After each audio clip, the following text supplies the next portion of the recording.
will be paying attention. As the leaders go from coast to coast to coast to convince Canadians that their vision is the right vision for our country. The choice is yours. Canada, are you ready? This is your time. This is Canada Votes. Good morning from Rideau Hall here in the nation's capital, where it is almost as exciting as it looks there. That podium stationed in front of Rideau Hall, the Governor General's formal residence, is where we will see Prime Minister Justin Trudeau in about an hour's time, here to ask the Governor General to kick off the 43rd election for this country and to dissolve Parliament. Welcome to this CBC News special, Canada Votes. The next 40 days or so it will determine how you vote. And we, of course, will give you full coverage of that over the next 40 days during this election campaign. Here's what to expect, though, over the next few hours. The Liberal Party has a majority government in the House of Commons since 2015, with the Conservatives serving as the official opposition. The New Democrats have third-party status, and the Bloc, the Greens, the People's Party, and a handful of independents occupy the remaining seats. In a moment, that 42nd Parliament will officially be dissolved. Now, it'll be up to you, the Canadian voters, to decide who will occupy these 338 seats. Over the next hour, we'll hear from Justin Trudeau, who will emerge from Rideau Hall and kick off his campaign as the leader of the Liberal Party.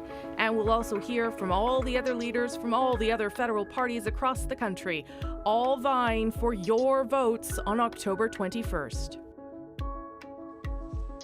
All elections are important, of course, but there is lots at stake here for all of the leaders, whether the Prime Minister can get himself another mandate and the very political future of some of the opposition leaders as well. We have lots of people from the Parliamentary Bureau and across the country helping us with our coverage today and, of course, throughout the election campaign. David Cochrane, Hannah Thibodeau, Katie Simpson, and Tanya Fletcher, some of the four reporters that will be helping us with our coverage today and following the leaders as they crisscross the country during this campaign. Let's start with David Cochrane, who's just over my right shoulder here at Rideau Hall. He will be heading off with Justin Trudeau later this morning. David, what should we expect from the Prime Minister today? Yeah, Rosie, I'm pretty positive the Prime Minister wants to start today on a positive tone as he makes his first pitch for re-election as the Prime Minister of Canada, but I'm also positive he's going to face some questions on an issue the Liberals had thought they had moved past, at least in part, and that's the SNC-Lavalin controversy, with a new report today in the Globe and Mail that the RCMP has been examining this issue to see if it warrants an obstruction of justice investigation, but have run into the wall of cabinet privilege, which the Prime Minister's people tell us that the clerk of the Privy Council is refusing to waive, but it's become an issue that already the Conservatives are feasting on. And this sort of shows the fundamental difference between the 2015 election and this election for Justin Trudeau, Rosie, in that 4 years ago, he was that fresh-faced, long-shot leader of the third party who had an historic surge to go from third to first on election day, and now he's the incumbent with a record to defend, his credibility under attack. He's got a strong economy and good jobs to run on, but there is an issue of affordability and credibility, Rosie, that I think is going to probably dominate the early stages of this election. Yeah, very different election for Justin Trudeau. And we know, David, that he does like to be the underdog. So he's been trying to put himself in that position in some ways, setting up the campaign to be a redux of the one that we saw in 2015. We are expecting Justin Trudeau here at around 10 o'clock with his wife, Sophie Gregoire Trudeau. And David, we will, of course, get back to you. But let's just give you a sense of what is facing Justin Trudeau and who he is and what lies ahead. Here's Justin Trudeau in 60 seconds. Liberal leader Justin Trudeau is about to face the toughest fight of his 4 years as Prime Minister.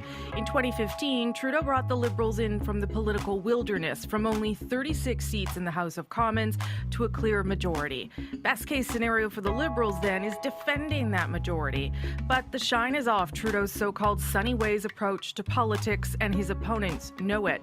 The SNC-Lavalin debacle, the bitter fight of his national carbon tax, his abandonment of voter reform, and concerns over trade and the economy are all easy targets. Expect Trudeau to hit back with promises kept, like legalizing cannabis, overhauling child benefits, and re-engaging in the fight against climate change. The 47-year-old father of three certainly benefited from a famous last name the last time round. But this election, the Liberal campaign slogan is Choose Forward. His challenge will be to convince Canadians the last 4 years have been moving in that direction. All right, so that's a little snapshot of the Liberal leader as we await his arrival here as Prime Minister to dissolve Parliament. Let's go to really who appears to be his main contender at this stage, and that's Conservative leader Andrew Shearer. And covering that campaign as we kick things off, the CBC's Katie Simpson.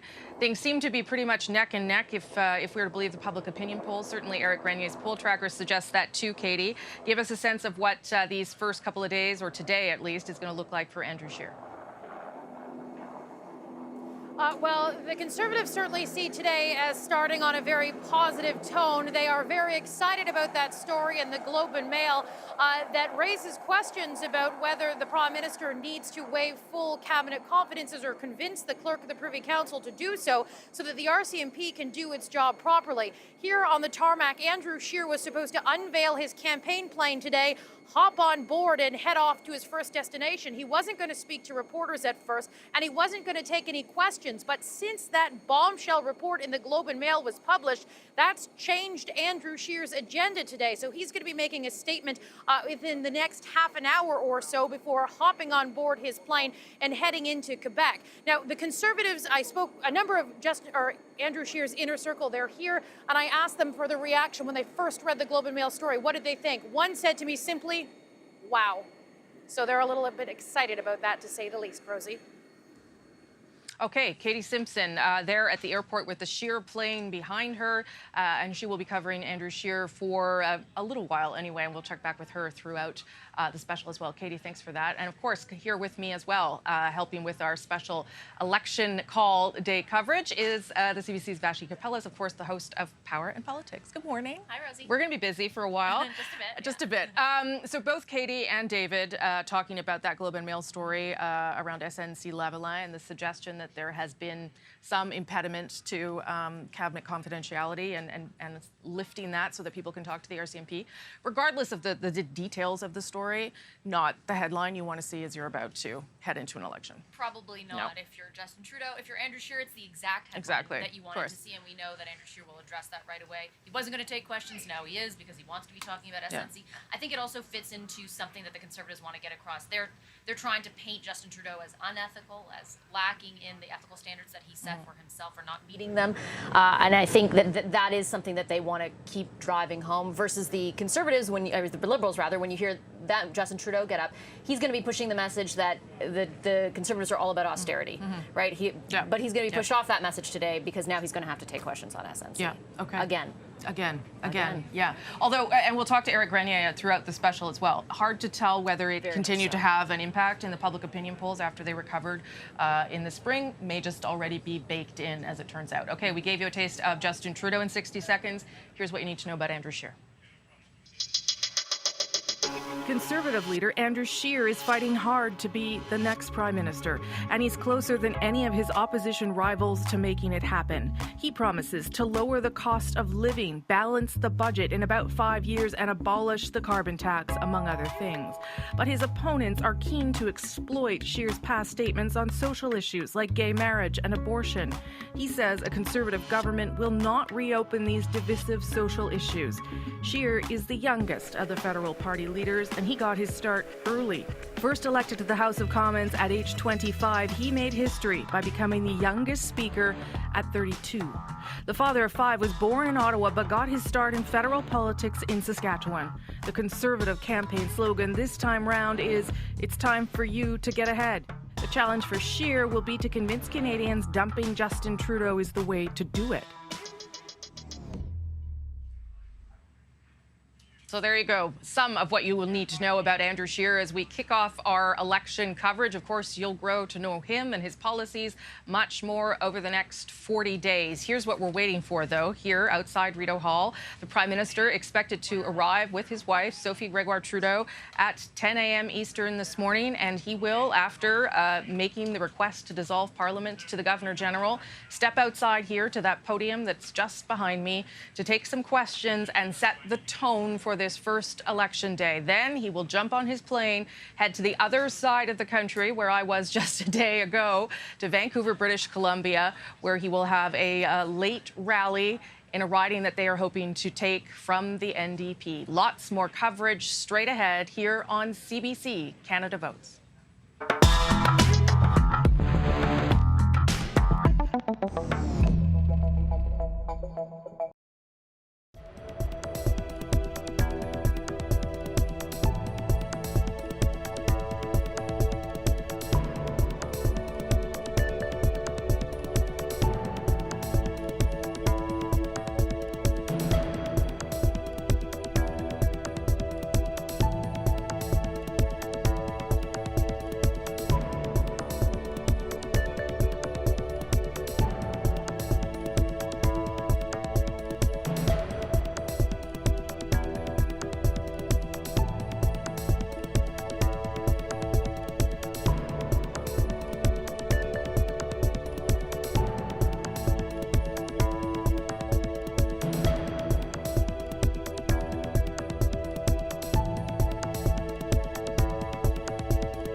My name is Kiara Zielinski.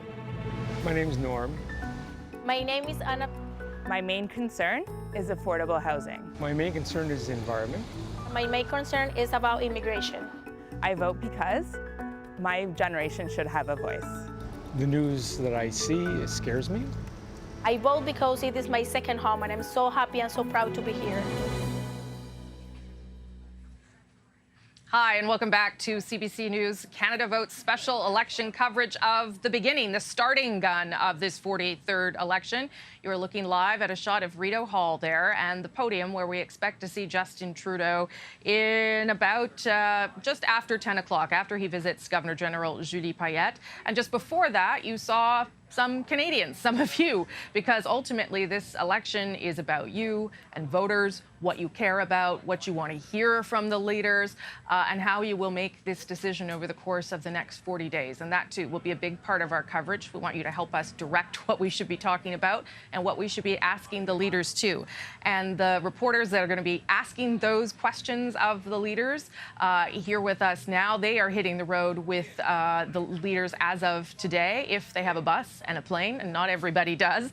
Hannah Thibodeau is following Jagmeet Singh as this election campaign gets started. And Hannah, I believe you were on a bus. I saw you Instagramming a picture of yourself sleeping on or trying to sleep on a bus. And that sort of speaks to the difference of the campaign here for the NDP compared to where they were in 2015. Yeah, Rosie, it's a much different campaign we saw in 2011 and 2015. And in 2015, we saw that Tom Mulcair was the front runner heading into this campaign. For Jagmeet Singh's NDP, what they're trying to do is maintain the seats that they currently have. In particular, I'm here in Southern Ontario, in London, Ontario, and they want to try to maintain what they have in this area. Not only here, but they're going to hit the bus. They're going to drive around Ontario as well as Quebec over the next couple of weeks. In Quebec in particular, where we saw the orange wave back in 2011 under Jack Layton, where they really became the official opposition then because of that orange wave, in particular through Quebec. In Quebec right now, every seat is at risk. So what Jagmeet Singh really has to do is he has to get his name out there, he has to show who he is, and in particular in the first debate, which he will take part in, the Maclean City TV debate, he has to show that he is strong, that he is a really good debater. So he's going to go into debate practice later today and stay in that practice until they hit that debate. And one thing that is interesting too, Rosie, is that originally there were talks that they may start this campaign in Toronto. However, the movie stars outshone the political stars and there were no rooms at the inn, so that plan fell to the wayside and we are on a bus heading here to London. And that, of course, it's because the Toronto Film Festival is still ongoing in Toronto, and yes, a busy time in Toronto. Yeah, and just to remind people where the NDP sit right now, they've got 39 seats right now, and in Ontario, only have 8 of them. In Quebec, 14. So when we're talking about saving the furniture, we're not talking about big numbers here. Yes. Hannah, thank you very much for that. Especially when you have the Greens nipping at their heels. That's right, and we'll talk about that in a moment with our Green reporter. Thanks, Hannah, I appreciate it.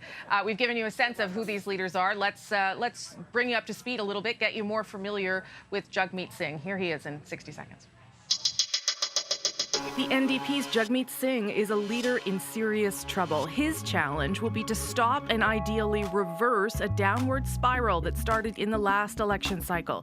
In 2015, the NDP under Thomas Mulcair lost more than half of the seats in the House of Commons, won during Jack Layton's so-called orange wave of 2011. From a historic high to a vastly reduced 44 seats. Since then, things haven't gotten much better. Singh managed to win a by-election earlier this year in British Columbia, giving him that crucial presence in the House.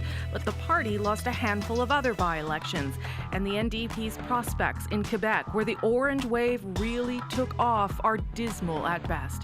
At 40 years old, Singh's hoping to appeal to young voters he says have gotten a, quote, raw deal. This election, the NDP campaign slogan is, "In it for you." Singh's challenge will be to convince Canadians his party is really able to deliver on his progressive platform.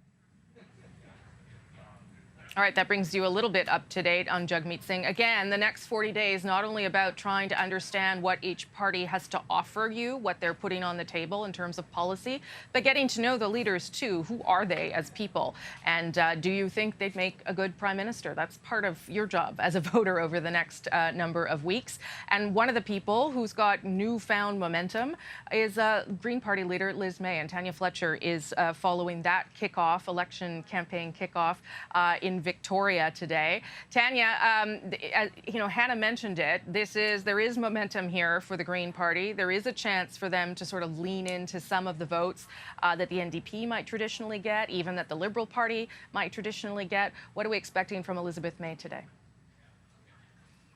I think Elizabeth May and the Greens, Rosie, are expecting a lot. They could perhaps double their caucus right now, the two of them in Ottawa. And of course, they're hoping to do that, make the most gains where they're most comfortable.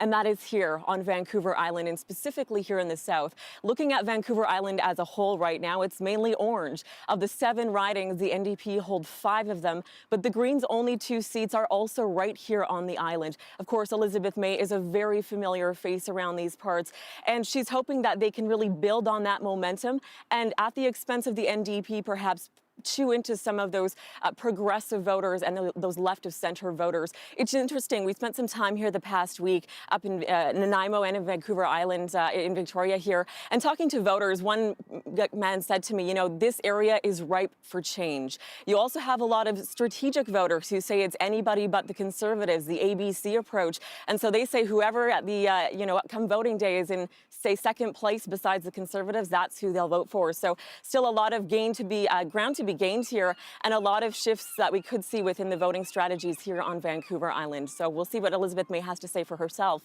in about an hour here. Rosie? Okay, very early start for Tanya at 6:20 Pacific time, just to remind people. And, lots of challenges for the Green Party. We'll talk more about that as we move through our coverage. Thank you, Tanya. Appreciate that. We certainly have seen the Green Party come under increasing scrutiny, in part because of an interview that Liz May gave to my colleague here, Vashi Kapellas. We'll talk with her a little bit more about that in a moment. But first, Liz May, the federal leader who's been around the longest out of everybody here. Here's Liz May in 60 seconds. If any of the federal leaders have any momentum going into this election, it's probably Elizabeth May. The Green Party leader also has the most experience running a federal campaign. Despite having only 2 seats in Parliament, one of which she occupies, her party is fielding candidates in all 338 ridings. The Greens are even sprouting up in provincial legislatures, adding to May's momentum. Fundraising and federal party memberships are also up, posing a direct threat to the NDP and Liberals vying for progressive voters. May has spent her career focusing on environmental issues inside and outside of politics for nearly 50 years. She's written 8 books. May won the leadership of the Green Party in 2006, but wasn't elected as Member of Parliament until 2011. This election, the Green Party is campaigning with the slogan, "Not left, not right, forward together." Her challenge will be not just to grow her party's footprint in Parliament, but to convince Canadians the Greens are ready for bigger things. So lots of interesting storylines to watch with the Green Party in this election, perhaps like never before. And as Tanya talked about, much of that support, where they believe they have that support, and much of Elizabeth May's time will be spent in British Columbia. I was speeding back on a plane from there yesterday in order to get here for you today. But there was another face out there talking to Canadian voters about things that matter to them recently. We almost saw one another, ships in the night, and that's, of course, Peter Mansbridge.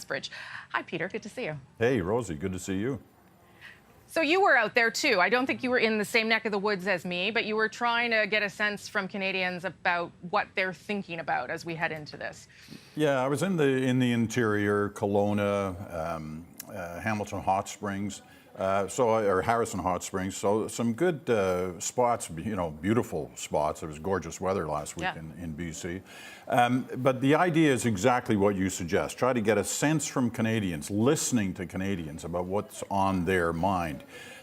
We're doing a documentary for later on in the campaign. We're going in different parts of the country to try and put all this together. So it's a little dangerous to make early judgments based on just one particular area. But, clearly the economy, the environment, immigration, healthcare, those come up a lot. And so does this whole issue of the polarization of the country, the concerns that we're looking at the potential for a greater than normal split between East and West in the country, and the fears that of what that may bring. So it's interesting. What I found the most interesting is no matter where the people were coming from on the political spectrum, they were clearly thinking through some of these bigger issues. And I guess not surprisingly, because it was BC and it was gorgeous weather, and the vistas are, it doesn't matter which way you look, it's spectacular. The environment was right up there on the part of all of those that I talked to. And so you're going to, I mean, you started in BC, but presumably you'll get a sense from Canadians about all their different concerns across the country as you go. Exactly. That's the idea. We're going to go east, west, central, you name it. We're going to crisscross the country. Okay. All right, sounds good. Peter, thanks for being here, and we will talk again a little bit more. Okay, thanks, Tap Rosie. your brain for other insight. Thanks, Peter. Let me take you now to Andrew Shearer's plane, which was just unveiled today. You can see the slogan there on the back. Well, that's what it is in French anyway. And Andrew Shearer is taking off actually for Trois-Rivières today, which is interesting because that too is a riding held by the NDP. And the Conservatives, as well as the Liberals, think that they have some room to take some of the seats from the NDP. That microphone there is awaiting Andrew Shearer, who in just moments is expected to speak to reporters. Wasn't going to, but after seeing a Globe and Mail story this morning reporting that the government had not lifted cabinet confidentiality for certain people to speak with the RCMP, doesn't name the people. Andrew Shearer trying to take advantage of that story and has come out to talk to reporters. I will tell you, though, that our reporter, Janice McGregor, did speak to the Liberal War Room this morning, and the Liberal Party says that no members of the Prime Minister's staff or anyone else has been contacted by the RCMP for an interview as of this stage. So hard to see what the state of play is of that story right now. But Andrew Shearer, coming up in just moments, we're going to take a short break here on CBC, and we will be back with more of your Canada Votes Election Day special.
My name is Hashan Ransingha. My name is Jessica Silva.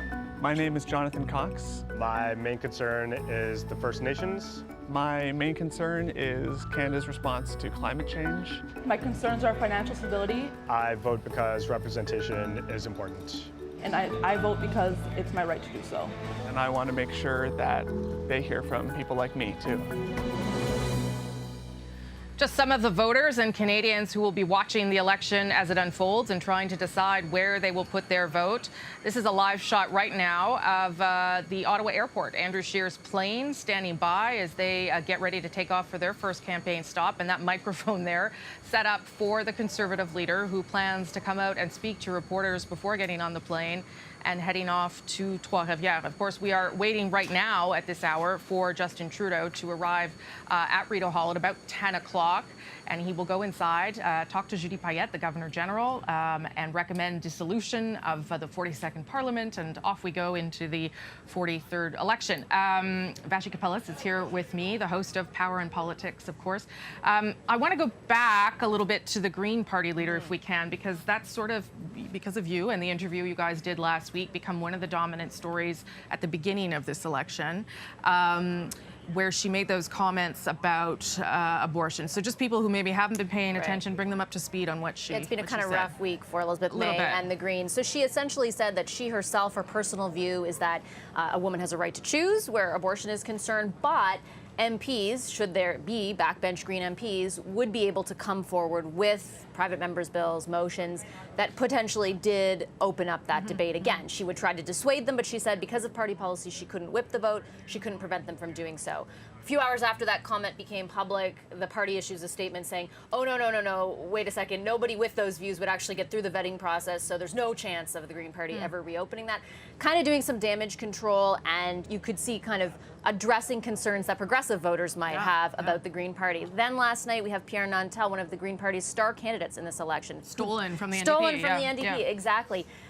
Saying that if a referendum were held, he would vote for Quebec to separate. And the party then says, yeah, that's okay. There can be a divergence of views because it's not one of our core values. And that also has a lot of people raising their eyebrows. I think the NDP is hoping to capitalize on that. They want to create a distinguishment between their party and the Greens. They are worried about the Greens siphoning off some of the progressive votes. The Liberals are also anxious to talk about this. They're also concerned about the potential for the Greens to siphon off those progressive votes too.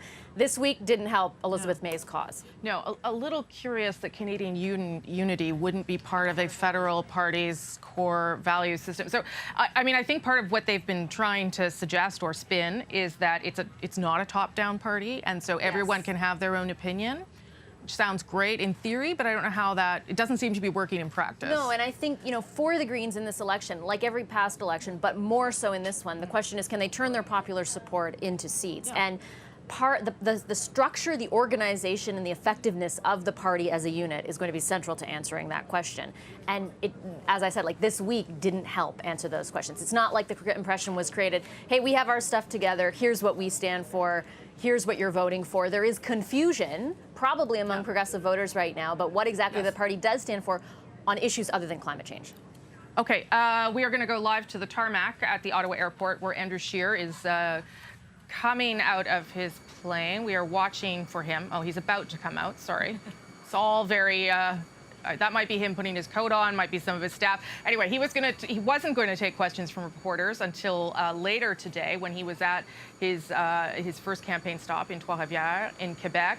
He decided that he would now take some questions, given a Globe and Mail story that sort of, I don't know if it restarted the SNC controversy, but it at least put it back in the conversation for today. And of course, that issue, one of the most damaging ones for the Prime Minister throughout his mandate, something that he has very much recovered from, though, in public opinion polls.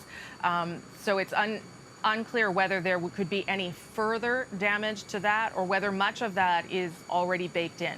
The Conservatives believe, though, that there are issues here of leadership and credibility and ethics, and it's a storyline that they want to pursue throughout the election. I think there are probably questions about whether that will actually make sense and whether that's enough to get the Conservatives elected. David Cochran standing by here with me in Rideau. Okay, no, Andrew Shearer is here, so let's go to Andrew Shearer and listen in to him live. Investigating into possible obstruction of justice charges in the Prime Minister's office, and 2, that Justin Trudeau is doing everything he can to block that investigation.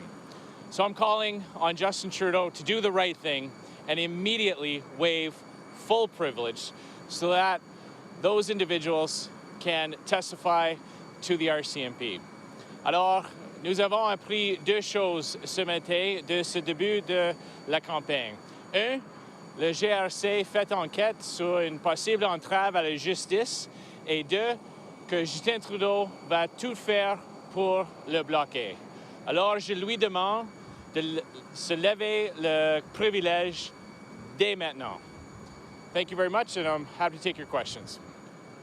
Good morning, Mr. Shearer. My name is Katie Simpson, and I'm with CBC News. Does today's story in the Globe and Mail change at all your election campaign strategy? You know, we have been telling Canadians and showing Canadians how Justin Trudeau has consistently misled them. He has lied. He has looked Canadians in the eyes and said things that he knew was not true. And we made the case that he has lost the moral authority to govern.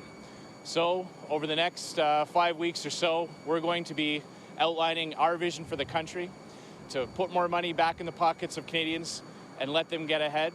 But what today shows is that you just cannot trust Justin Trudeau. He will say anything to cover up his scandals, and he'll say anything to get reelected, and Canadians cannot believe the things that he says. Monsieur Shearer, Louis Blouin de Radio-Canada.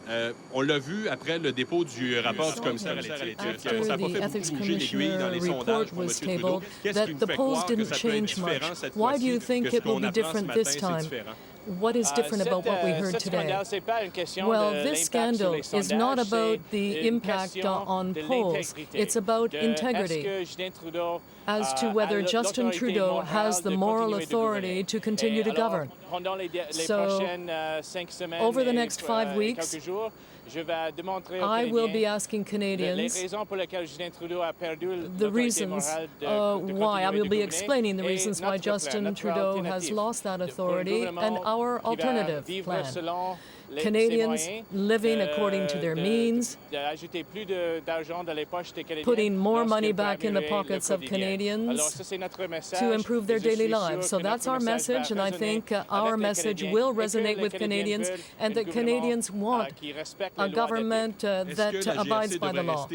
Should the RCMP stay out of the election and suspend its investigation or review during the election campaign? Well, I'm calling on Justin Trudeau today to waive the privilege. When individuals in his office are able to testify or provide their evidence to the RCMP, I'm asking him to let them do that. Do you believe the Prime Minister when he says he had nothing to do with the decision to waive cabinet confidences? Not at all. I don't believe him at all. I stopped believing him when it was proven that he lied to Canadians, when the Ethics Commissioner showed that he lied to Canadians about his role in this affair. We know that the power to waive cabinet confidentiality and the power to waive privilege in this case rests with the Prime Minister. That is clear. It's within his power to do so. He should do it immediately. He should do it today. You're heading to Quebec this morning. Will you stand up for people concerned about Bill 21? I've made my views on Bill 21 known.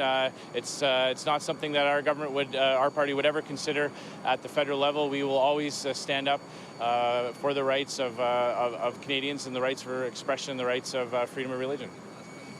Good morning, Mr. Shearer. This is Olivia Stefanovic from CBC. The Ethics Commissioner's report over the summer didn't really move the dial with voters. So do you think this latest development with SNC will? Well, again, this whole scandal isn't about moving poll numbers. This is about showing to Canadians that Justin Trudeau has lost the moral authority to govern. And clearly the RCMP are taking this seriously enough to start investigating individuals in the Prime Minister's office. And that's why it's so important that Justin Trudeau take some personal responsibility and waive that privilege. It's within his power to do so. But I'm going to make a prediction. He's going to lie about it today. He's going to continue lying about it, just like he did at the very beginning, when he looked Canadians in the eye and said that he had nothing to do with this, that the allegations were false. He then said that Jody Wilson-Raybould never came to him with her concerns. We now know that is a lie as well. He said that he was doing this because of jobs or headquarters of SNC-Lavalin. We now know that wasn't true either. From the beginning of this scandal, he has been incapable of being honest with Canadians, and he has consistently been caught in his own falsehoods. He needs to do the right thing, waive the privilege. Canadians can tell that his refusal to do so means that he is hiding something even worse. If he had nothing to hide, he would waive the privilege and he would let the RCMP do their work. Oui, je vais après dire que Justin Trudeau va mentir Yes, I believe Justin Trudeau will lie again about waiving the privilege, but the fact is that the Prime Minister has the power to waive that privilege. And the only reason why Justin Trudeau will continue to refuse is because he has something even more serious that he needs to hide. So once again, I'm asking him to waive that privilege immediately. Thank you very much, everyone. Look forward to seeing you on the road. Okay, that's Andrew Shearer speaking to reporters just in front of his plane here in Ottawa. A feisty, to say the least, Andrew Shearer, as he tries to set the tone for this campaign and calling the Prime Minister a liar, which is probably language that you wouldn't have heard when before an election, but you're hearing it now. Couple fact checks there on things that Andrew Shearer had to say, because not all of what he said was true either.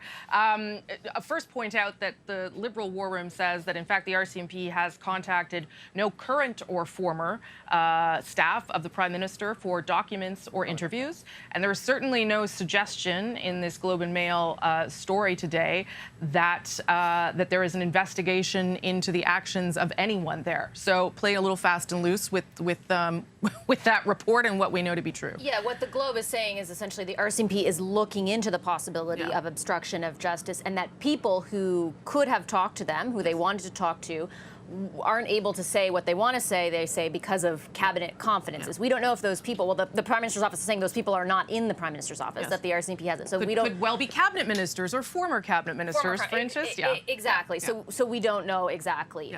So yes, a little bit fast and loose with the facts. However, the message is one that they kind of got a little early Christmas present being able to deliver this morning, right? They didn't anticipate talking about SNC today. In fact, the plan was not to talk until noon and to focus solely on their messaging of affordability and putting more money into people's pockets, et cetera, et cetera.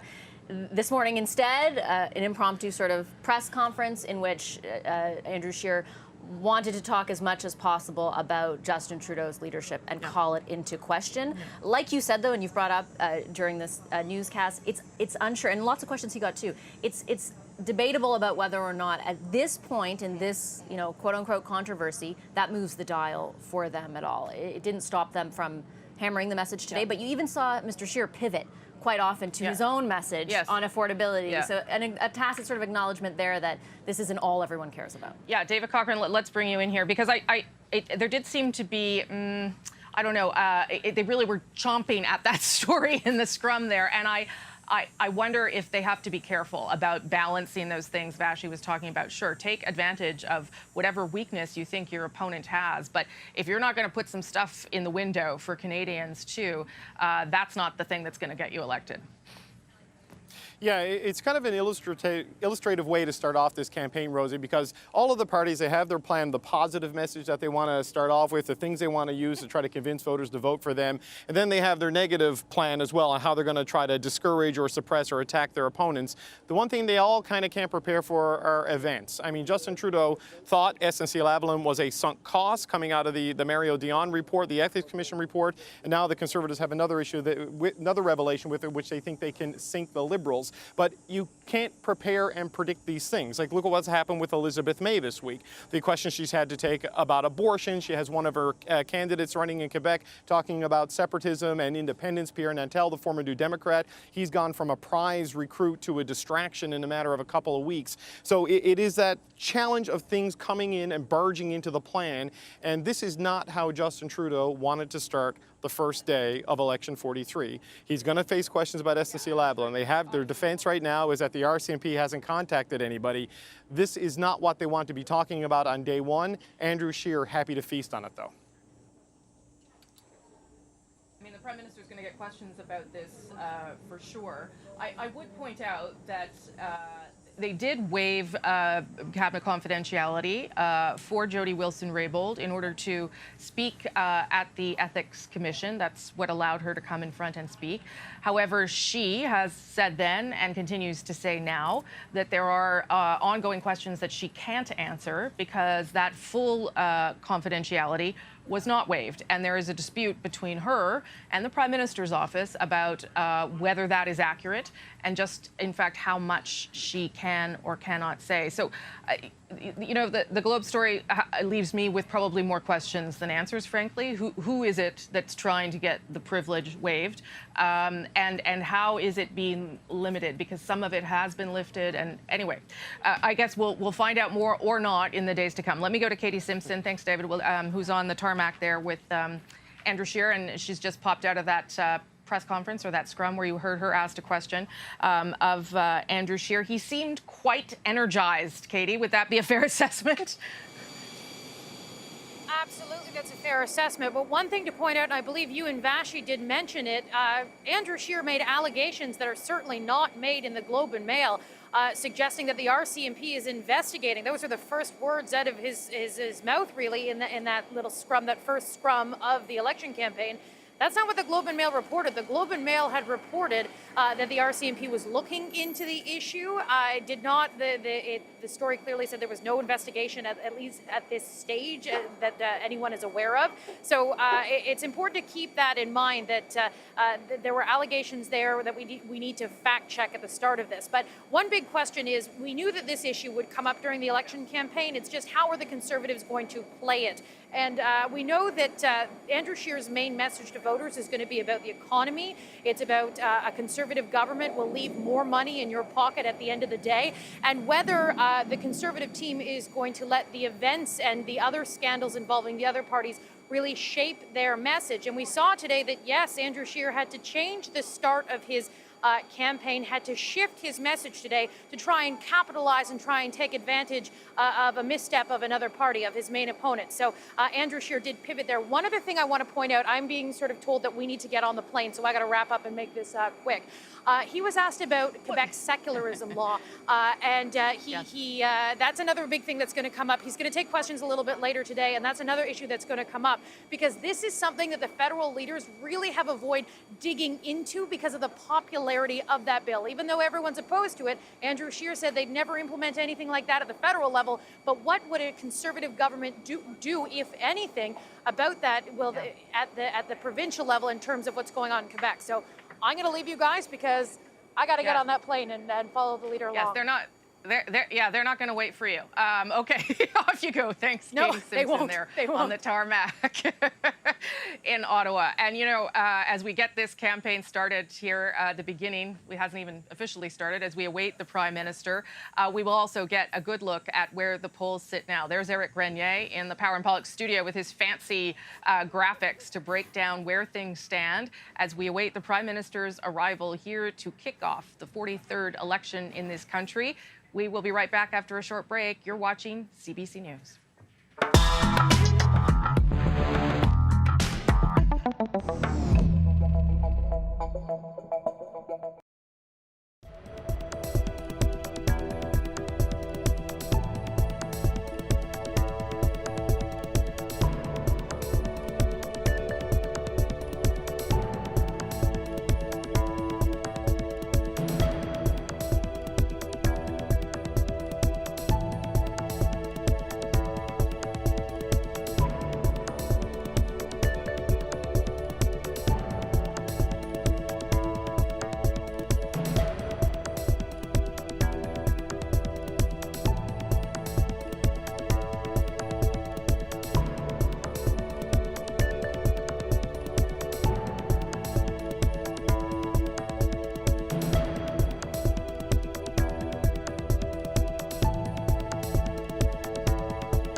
Hi, welcome back to the CBC News special coverage of the day the writ drops. This is the official kickoff of Election 43.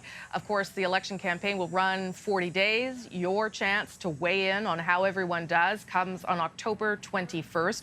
We are waiting for the Prime Minister to arrive in the next 9 minutes or so. He's not usually on time. No Prime Minister really is, but that's what his plan is, to arrive here with his wife and speak to the Governor General. Let's, though, bring in Eric Grenier. He, of course, is CBC's poll tracker, and he is almost hourly now, I swear, updating the poll tracker so that we know where things stand.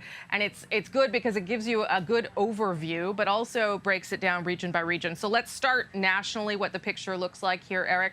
And it's surprising how close things are. Yeah, it is very close, the numbers right now at the national level. So let's bring those up from the poll tracker. We have the Conservatives and the Liberals neck and neck, literally tied at 33.8% apiece in the polling average. The New Democrats, they're in some trouble. They're at 12.9% support nationwide in the poll tracker. And the Greens, we're talking about the momentum they have, they're the only ones who are really doing much better than 2015 at about 10.7%, the Bloc at about 4% nationwide, and the People's Party at 3%. And this tie is really something that's developed over the summer. If we look at how the trend line has shifted over the last 6 months, you can really see that for the beginning of the summer, it was the Conservatives who had this lead over the Liberals. But it's just been in these last few weeks that the Liberals have been able to move into a tie with the Conservatives. And on day one, it is neck and neck. That's crazy. So, I mean, that certainly shows you that campaigns matter, that people are going to start paying close attention now, and we'll maybe see those numbers move. But break down some of the key regions, because a lot of this is also about where you find your support if you're looking to form government, Eric. Yeah, that's exactly right. That tie would probably give the Liberals more seats, in part because of the numbers in Ontario. So let's take a look at those numbers right now in the province with the most seats in the country. We have the Liberals leading in the polling average, which is about 39% support. The Conservatives at about 33%. That means they're not doing as well even as they did in 2015. Part of the reason for that, probably the unpopularity of Doug Ford in that province. The New Democrats and the Greens, again, fighting for that third spot. Moving on to Quebec. Quebec is really going to be really key in this campaign for the Liberals, for the Conservatives. They both need to make gains if they want to have any hope of forming government. But right now, the Liberals have a big advantage. They're at about 36% support in the province. The Conservatives in second, they're up a bit compared to 2015 with 21%. The Bloc Québécois in exactly the same spot where they were last time, but because of the division of the vote, they might be able to win more seats out of that. And look who's in fourth. It is the Greens that are in fourth in Quebec, just ahead of the New Democrats, each at about 10%. And then finally, just BC, that is a really interesting four-way race in a way. You have the Conservatives and the Liberals more or less tied province-wide. They'll be fighting over a lot of seats, particularly in the Vancouver suburbs. There's also this race for third place between the New Democrats and the Greens, more or less tied, 17 to 16%. Lots of seats on Vancouver Island that these two parties will be fighting over. That's why we might be very late on October 21st. I mean, maybe the first time, not the first time, but it's possible that BC decides this. Is that fair to say at this point, Yeah, Eric? absolutely. It's that close, and it could come down to just a dozen seats, and that's so many are up for grabs in British Columbia, that's for sure. Yeah, okay, Eric, I love your graphics. I'd like to know what happens if you try to sit on them. I don't, probably nothing. I think I fall good. into them. It's very bad. Okay, I'll check back with you in a little while. Thank you, Eric Grenier there in the Power and Politics studio. Let me show you one last shot here of what we are standing by and waiting for here at Rideau Hall. The Prime Minister, who, remember, lives on these grounds because 24 Sussex, which is down the driveway from where I am, remains empty. In fact, Justin Trudeau hasn't lived there throughout his first mandate as Prime Minister. The last time he lived there was when his dad was Prime Minister. And in fact, nothing's moved on that front either. There's no renovations, nothing's happening. So for now, the Prime Minister lives on the grounds of Rideau Hall at Rideau Gate, a smaller home here. And we are waiting for him to arrive. They're just setting up some prompters, I can see there, and he will make a statement and take some questions before heading off to the airport to his plane, where he will then head off to Vancouver for his first campaign stop. Well, you've probably wanted to see them before now, but this is when they come in. At Issue joins me now from their various locations. Althea Raj is here at Rideau Hall. Chantal Hébert is in Montreal, and Andrew Coyne there in Toronto. Glad you're all here with me today, and we'll talk through the day, and we'll talk later tonight too on the National. Chantal, what do you think everybody should be thinking about on this day one? I don't know how much this SNC story affects people, because we have seen that it seems to be sort of baked in, people's opinions around that.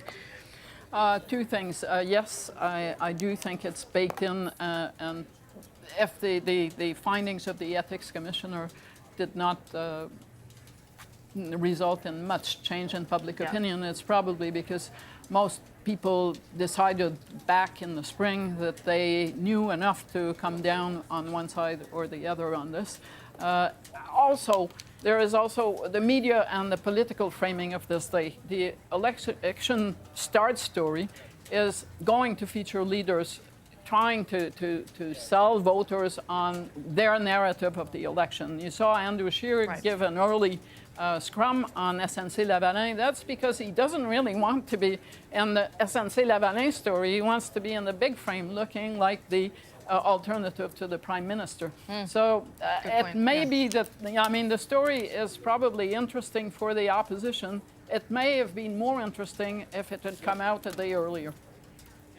Yeah, I mean, I think, Andrew, the Conservatives have, over the summer probably, and certainly since the ethics report, struggled with how to play this a bit. They got so much from it over the course of the spring, were able to benefit from the damage. I'm not sure how much they contributed to it.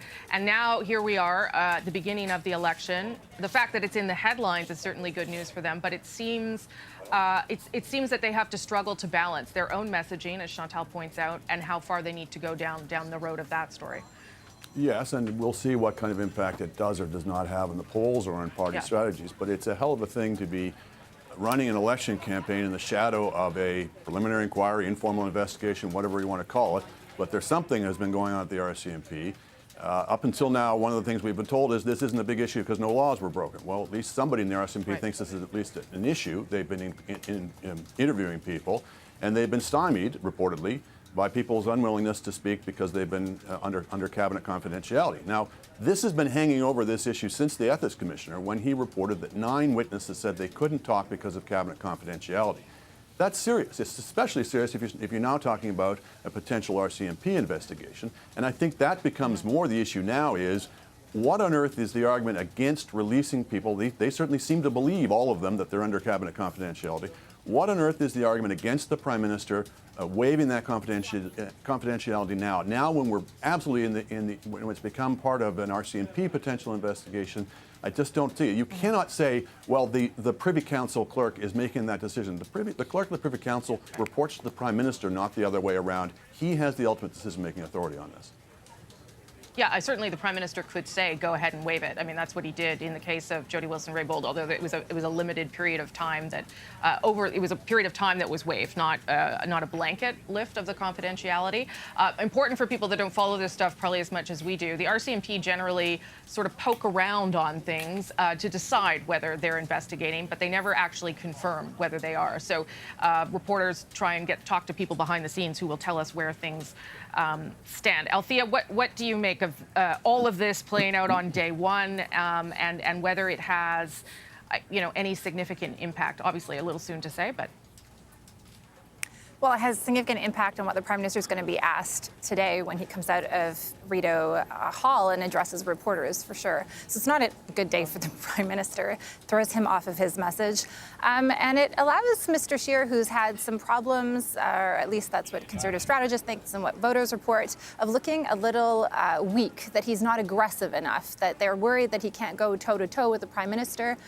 Soon to be the Liberal leader, as we will be referring to him, because, he's always smiling. He seems like a really nice guy. And so I think that was part of the kind of the aggressive Andrew Shearer that we just saw in that press conference. But he has also kind of overplayed his hands in the spring, where he called on the Prime Minister to resign. So I think we kind of saw Mr. Shearer trying to position himself in both ways, coming out and basically framing in reporters' minds and in the public's mind, trying to tell us whatever the Prime Minister tells you in like 10 minutes, do not believe anything he says. And I think that's actually a pretty powerful line for him in terms of the narrative for the rest of the day. Obviously, that is not what they wanted to talk about. Both campaigns wanted to demonstrate a show of strength, going to unheld ridings to suggest that they have a lot of gains to be made in this election.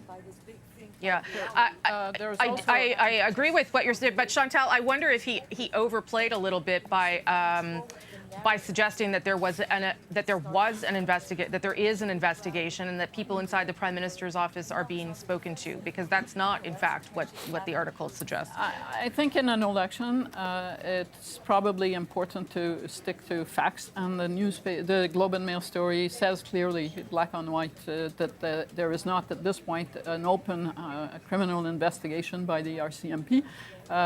So the other kind of jarring contrast is if you believe, as he does this morning, that the Prime Minister is no longer morally in a position to be the Prime Minister of the country, then he did not restate his call for a resignation on the heels of the Ethics Commissioner's report. So, but the main problem, I think, for Andrew Shearer and why he needs to get that story out of the way is he's on his way to Trois-Rivières, Quebec.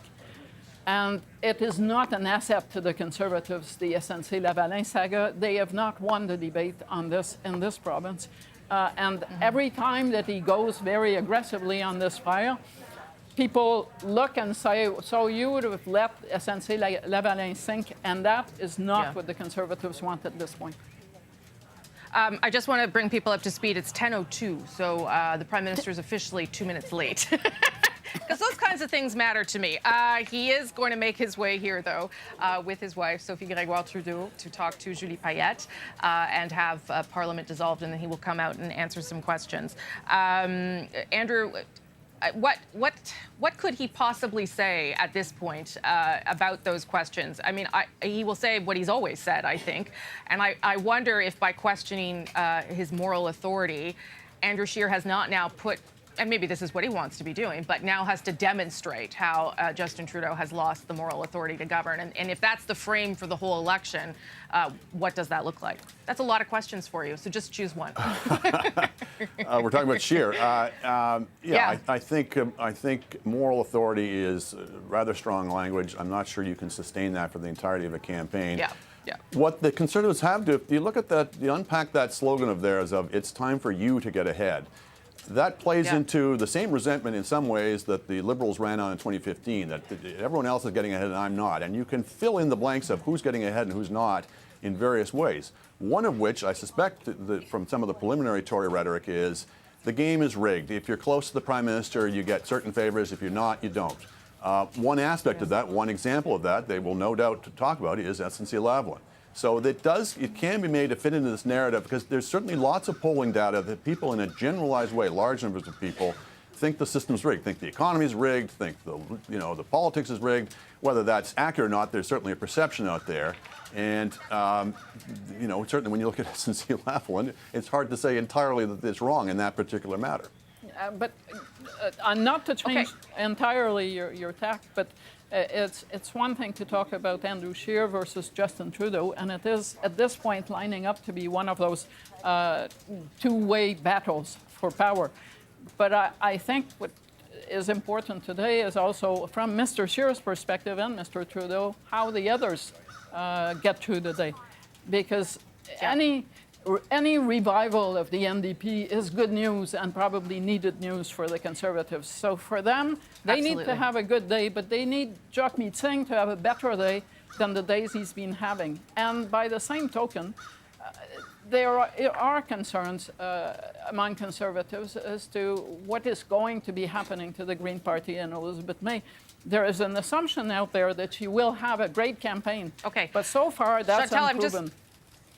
I'm just going to jump in, Chantal, if you don't mind, because here come Justin Trudeau, the Liberal leader, and his wife, Sophie Gregoire-Trudeau. As I mentioned, they live on the ground, so this is a short walk from their home, where they are living right now, up here to the main building of Rideau Hall. Again, no one's living there either, so everyone's out of their regular home. Julie Payette lives in a different place, too, but she will certainly, for this formal meeting, meet with the Prime Minister and his wife inside. And so how this will work is that the Prime Minister will meet with the Governor-General, will ask for a dissolution of Parliament. She will say yes, because that's what will happen. It doesn't always happen that easily, but it will in this case. And then the Governor-General will proceed by the issuing of the writs, not the dropping of the writs. Let's just get a final thought from at issue as these to head in to begin the formal process of the beginning of the election. Chantal, the one sort of thing that you would tell people to keep in mind as we begin the next 40 days. Well, we're all, those of us who were around, I hate to date myself, for Kim Campbell's election start, we'll be looking for that moment when someone sets off on the wrong foot. Remember, Kim Campbell was asked coming out of Rideau Hall about unemployment and basically said, well, you know, it's bad, but it's not going to get better for a long, long time. And Jean Chrétien seized on that, and the rest is kind of history, because he kind of, you know, had a great first day off remark from the outgoing Prime Minister. So I'm guessing everyone today is going to be looking at whether, you know, a colleague of mine today said it's like if you're going to be cutting a tree. If you start off wrong, you may have a really hard time getting that tree down. Yeah. And it's a much shorter campaign than last time, Andrew, so there's less time to turn things around here. Yes, I mean, I think the novelty for me in this is that for the first time, both the Liberals and the Conservatives are potentially facing a two-front war. So the Liberals are going to execute their usual strategy of trying to round up the vote on the left without losing touch of the centre voter. The Tories are going to be trying to reach out to that centre voter but keeping one eye on the People's Party. Now, they have not done terribly well so far, but now we're into an election period and people start focusing in. It's not inconceivable they could start taking some votes, and the Conservatives have to be wary of that. So that's what I think is the new thing in this campaign. Okay, quick thought from you, Althea. A shorter election campaign obviously advantages the incumbent government. It gives them less time, it gives the opposition less time to get their leader known. Andrew Shearer and Jagmeet Singh are still very much presenting themselves to Canadians, so that's going to be a challenge for them. But to go back to your first question, it is, you know, your election as a voter, and you should ask as many questions as you can and not just listen to us. But listen to us a little bit, because otherwise we don't have jobs. Okay, thank you all very much. I'll come back and talk to you shortly. We're going to take a quick break. The Prime Minister now speaking with the Governor General inside Rideau Hall, asking for this election to officially start. We will be back with more of this CBC News Canada Votes special.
Welcome back to our CBC News Canada Vote special, the beginning of this election. There's someone just testing the mic for the Prime Minister when he comes out of Rideau Hall, where he is now meeting with Governor General Judy Payette.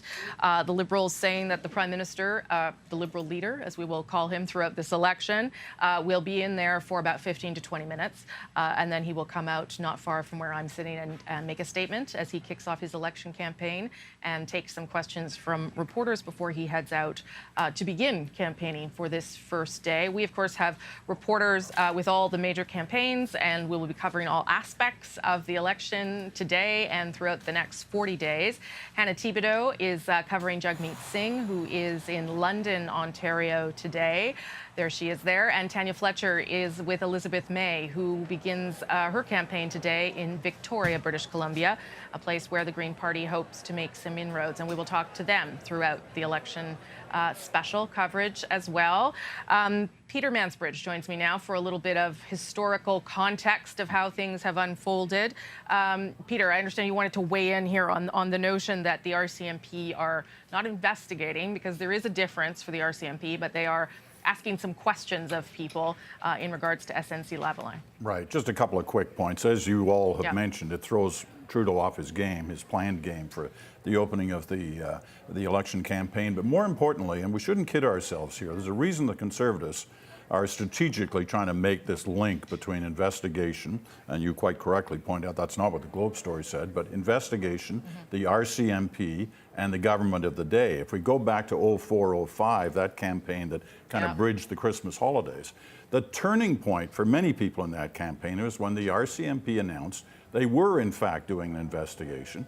At that time it was of Ralph Goodale of the Paul Martin government, the finance minister, about I won't go into the details of it all, but it was his involvement in a tax plan change. Now, that for a lot of people turned the campaign and gave Stephen Harper the chance to go through that campaign, hammering away on the integrity issue. RCMP are investigating.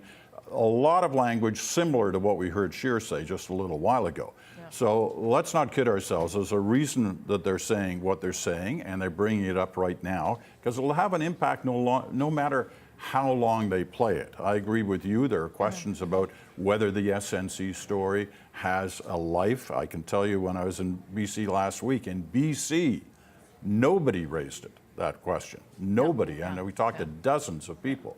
Does this bring it back to life, or does it sort of cement in the base that issue about integrity surrounding government? Yeah, and I guess the primary difference is, as you rightly point out, between what happened in 04-05 and now is that the RCMP said we are investigating. They learned a lesson from that, because they were much criticized at the time as well.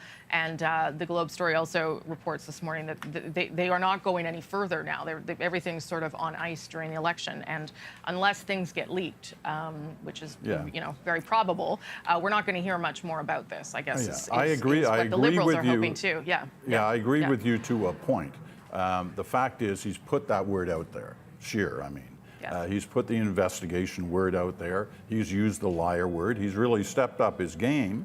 I thought Althea made a good point. He looked aggressive at a time when many people think he's not aggressive enough. So there was a lot of strategy behind those few moments and what he said. Yeah. Okay, Peter, thanks for that. We'll come back to you as the special goes on. Appreciate it. Andrew Shearer is apparently now going to land in Quebec City today, not Trois-Rivières, because of weather. And that is one of the issues when you're campaigning in Canada. Weather gets in the way and makes you have to course correct and choose new plans sort of on the fly.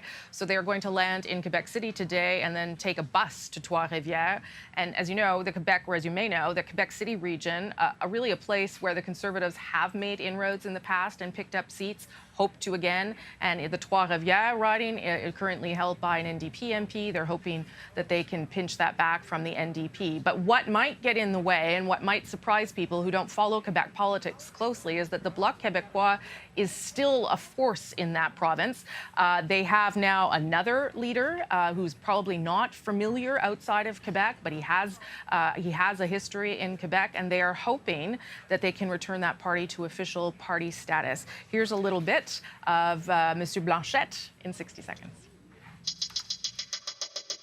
Bloc Québécois leader Yves-François Blanchet has his work cut out for him. His party only runs candidates in Quebec, and sovereignty is still on the agenda. But he wants you to see him as a friendlier face of separatism and says what's good for an independent Quebec can be good for the rest of Canada too. The idea of sovereignty is low on the priority list for Quebecers if you trust recent polling, and the Bloc Québécois very nearly died along with it. But the party is hoping to appeal to voters more concerned with progressive issues and the environment. Blanchet's past experience as a provincial environment minister might help there. After losing his seat, he spent the last 5 years as a political pundit in the province. At its height in the 1990s, the Bloc Québécois had 54 seats in Parliament and was even the official opposition. With only 10 seats now, Blanchet's main challenge is to make the case to Quebecers that his party is still relevant and return the Bloc Québécois to official party status. Okay, you are looking now at a shot of 3 of the parties that are getting ready to launch their campaigns. The Bloc Québécois, with, as you just saw, their leader, Yves-François Blanchet. The NDP, Jagmeet Singh, currently in London, Ontario. Hannah Thibodeau following that campaign. And Liz May, who's there in Victoria, where a lot of people are waiting for her early in the morning as she kicks off her campaign with some newfound momentum. We are waiting for the Prime Minister, who has been inside the Rideau Hall here behind us for 12 minutes now. My faithful producer, Phil Ling, tells me. He put him on a timer because that's how nerdy we are. He's supposed to be in there for about 15, 20 minutes. Shouldn't take longer than that. Then he'll come out and we can get this whole thing started. Let's talk about the NDP a little bit because we haven't really, other than what Hannah told us from the road. They don't really seem to. I guess there's an opportunity here. I shouldn't start off bad for them. There's an opportunity here for him to be better known, to put some of his ideas on the table, and to try and turn things around. But the starting point is not where they would have wanted to be. No, and it's very different from where they were in 2015. Yeah. They are the underdog coming into this election. They have had an okay week prior to the start of this campaign, better maybe than the Greens, and certainly better than I think they might have thought they would have.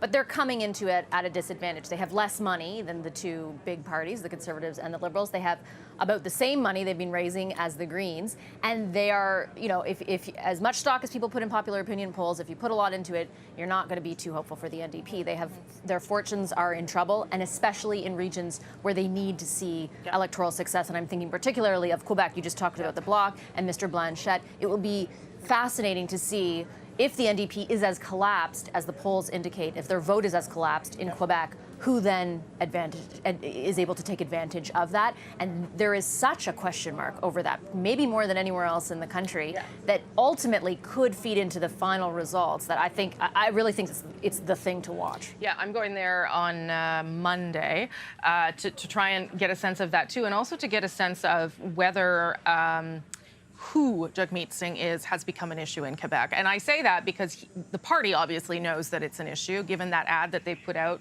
about 10 days ago, where you see Jagmeet Singh without his turban, then putting it on and sort of explaining to people that he's like everybody else.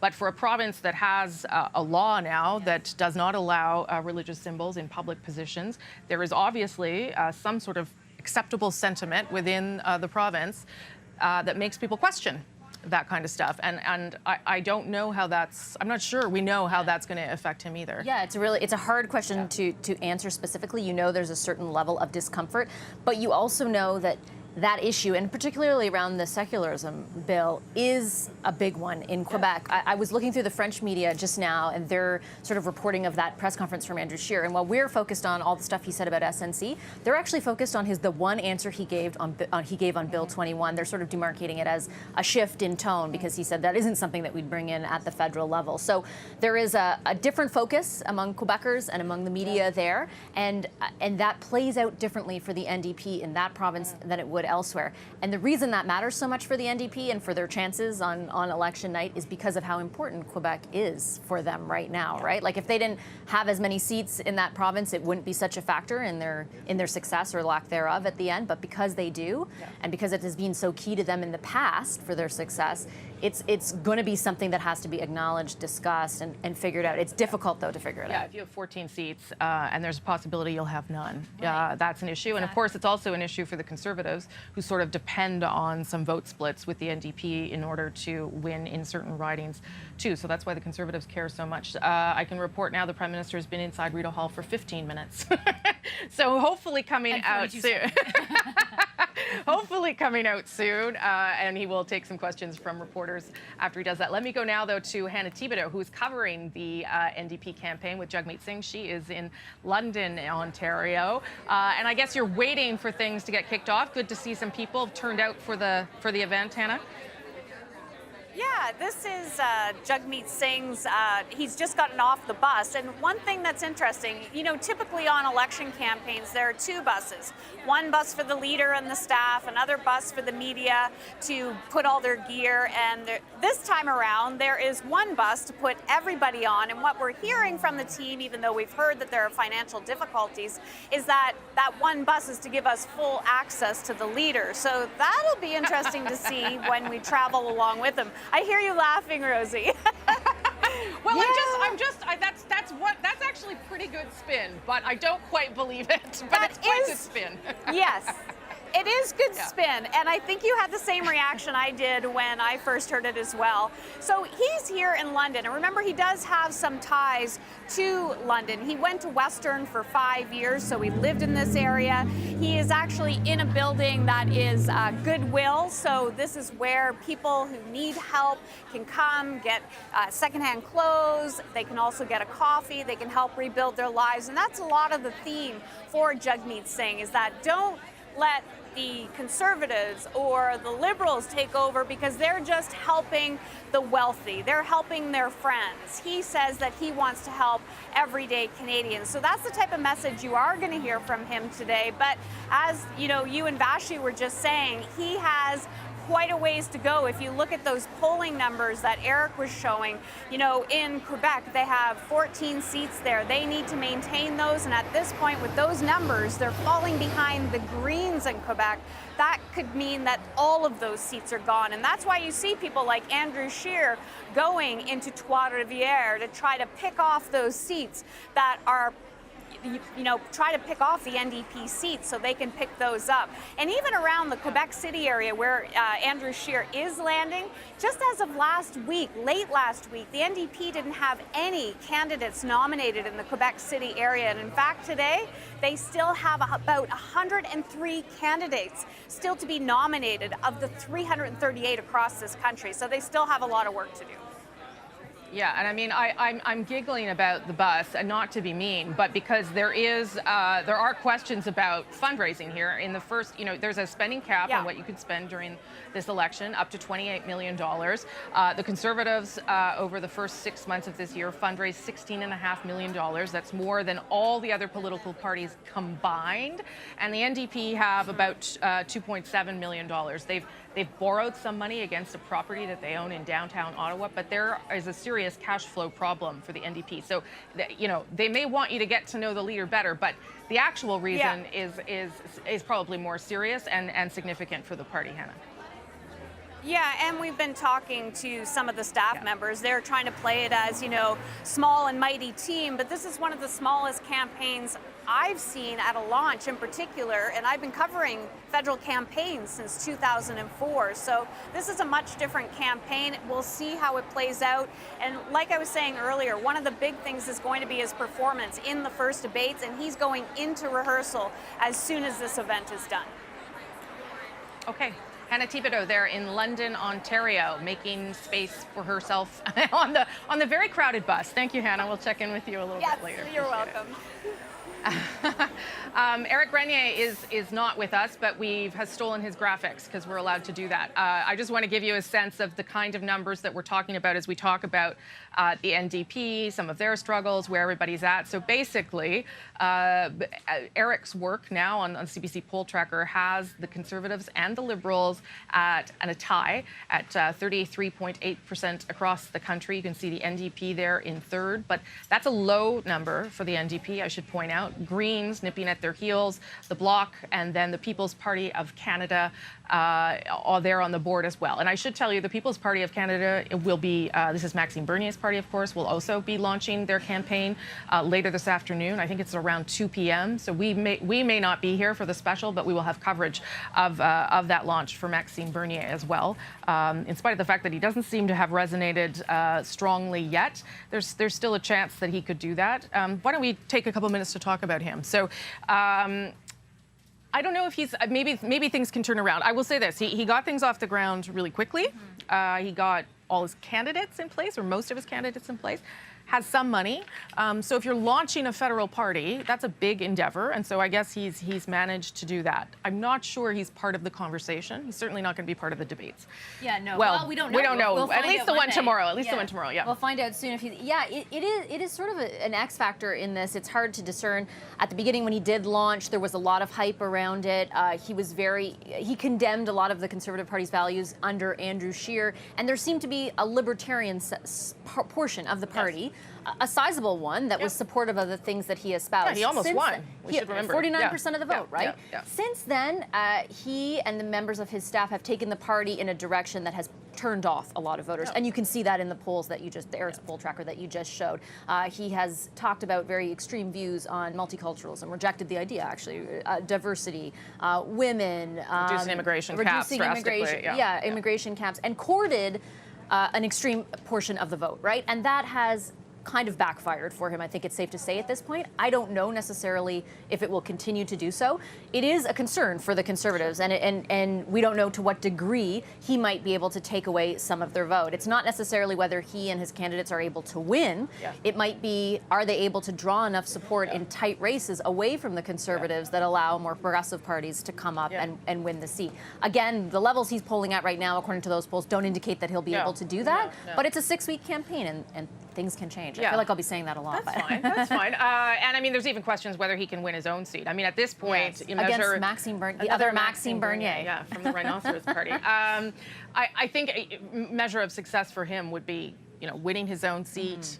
Maybe one more, but I don't think that the bar is even that high, really, at this Not point. right now. And I don't know if I don't know if he's done himself any favors, because he is not talking about things that necessarily appeal to a centrist or mainstream voter. So what, beyond the segment of the population that is your base right now, which looks to be around 3%, what are you going to add to that? Yeah, and if it's all sort of fueled by anger and displeasure at the way things work, is that enough to get people out to vote? He's also already released his whole platform, so it's hard to see what new he's going to put on the table to draw more votes. Yeah, okay. While we're talking about Maxime Bernier, let's show you and remind you who he is in 60 seconds. Maxime Bernier is a one-man band making a lot of noise in this federal election campaign. The MP from Quebec spent years as a Conservative. He even ran for the leadership of the party against Andrew Shearer. But about a year ago, he split to form the People's Party of Canada, calling his old party intellectually and morally corrupt. He claims to defend, quote, true Conservative principles, but his party's best known for a controversial populist streak. Bernier wants to drastically reduce immigration numbers, back to levels not seen since the 1980s. Critics say he's courting dangerous and divisive forces in Canadian society. The son of a former progressive Conservative MP, he won his father's old riding of Beauce in 2006 as a Conservative. Since leaving the Conservatives, Bernier remains the sole MP for his People's Party. Their slogan, by the way, strong and free. The challenge for Bernier is to win enough seats to be taken seriously as a force in Canadian politics. Welcome back here to Rideau Hall, where we are awaiting the Prime Minister, the Liberal leader, Justin Trudeau, who will come out of Rideau Hall after finishing his business with the Governor-General, Julie Payette. He's been in there for about 25 minutes, so probably enough time to get this done. The Governor-General has to agree to the advice of the Prime Minister that Parliament should be dissolved, at which point various documents go out, and the Governor-General then issues the writs. Elections Canada jumps into action, and they send those 338 writs out across the country to get the election actually started in all of those ridings. So he's been in there a little longer than we thought. I don't think we should read anything into that. Maybe they're just having a good old chit-chat, cup of tea, I don't know. Let's talk about where he's going today. And we thought he would be the first person to talk, actually. That's sort of how the day was supposed to unfold. Given he is the incumbent, he was going to come out after this happened, make his statements, set his message for the day, and take off. That's not how the day has unfolded. Andrew Shearer sort of stole his thunder a little bit, if you will, by doing that press conference first. But what do you make of his first choice of campaign stop? BC, right? One of the three kind of major areas in this country that is in play in a big way for the election. He also started the campaign back in 2015 in BC, so not a huge surprise that he would go out there. I'm interested to see what kind of messaging he has in that province. It's a mixed bag. There is a lot of opposition to his purchase of the government's purchase of the TMX pipeline expansion. There's also some support there for it.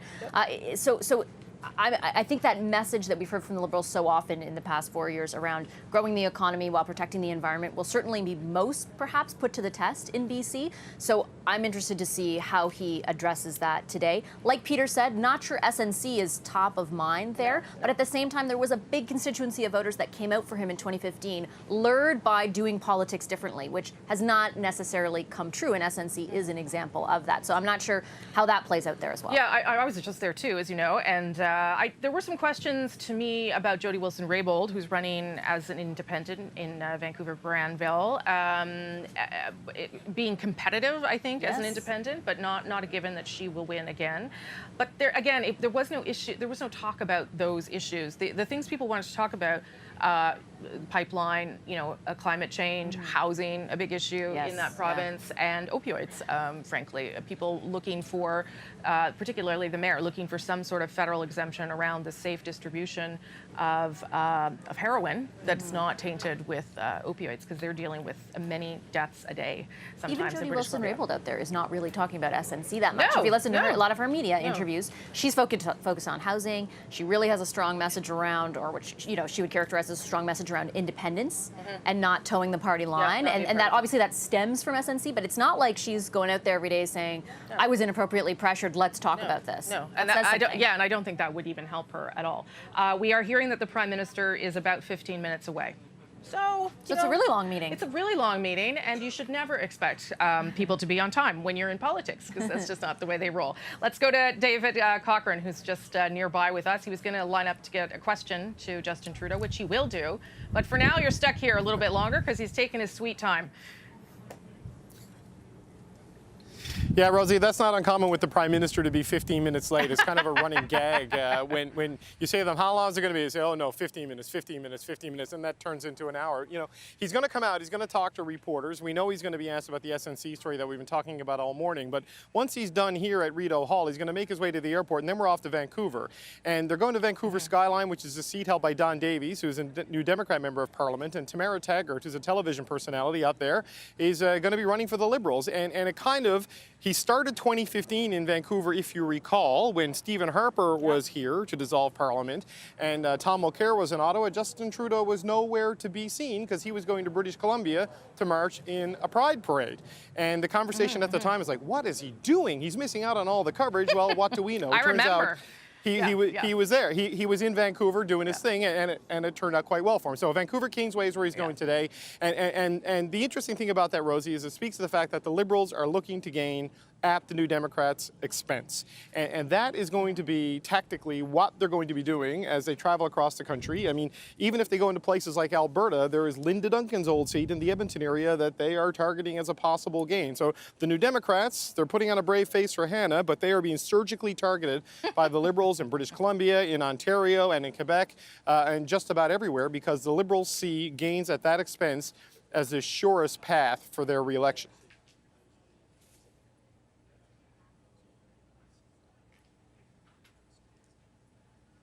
Okay, I seem to have lost David there briefly, but I'm going to put you on pause if I can, David, because we have Liz May in Victoria, Elizabeth May, Green Party leader, who is launching her campaign at this early hour. I don't know if she's actually speaking right now. Maybe we can just dip in and see what the Green Party leader has to say. The news here is that nothing is happening yet. I don't want to do things the way they just told me I had to do them, which would be to wait, and all of us would walk in, hey, oh, I love you. I don't, that's Trudy and Ron, they came all the way from Courtney. Here's the thing. Minister is, and it's just letting people know. So, this... Elizabeth May there holding Sorry, a computer where she's actually streaming our special to let people know the Prime Minister hasn't shown up yet. And that's why she hasn't started. The Governor General, got that part done. He's still in there. They don't know why.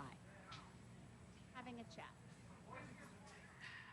Okay, I don't think I need a lesson on how it works from Elizabeth May, so we'll go back to her when she has things to say about her party and how she's approaching this first day of campaign. Tanya Fletcher, though, is in Vancouver, where she actually started covering the Greens about a week ago for us with a story. What's the mood there like, Tanya? Well, as you mentioned, Rosie, Elizabeth May is up at the podium right now, and she's got her laptop open with you and Vashti on the screen. They're still waiting as well, and she said off the top, you know, they're talking about SNC-Lavalin, and I think it's a testament to, as you guys mentioned, that's not necessarily the topic that's of issue for British Columbians here on the West Coast. You know, we talk about the environment, and if there's any question at all, that is what this party is hooking their campaign on. I don't know if you can see it, but there is a giant inflatable orca just behind those chairs, and there's another one just off to my right here.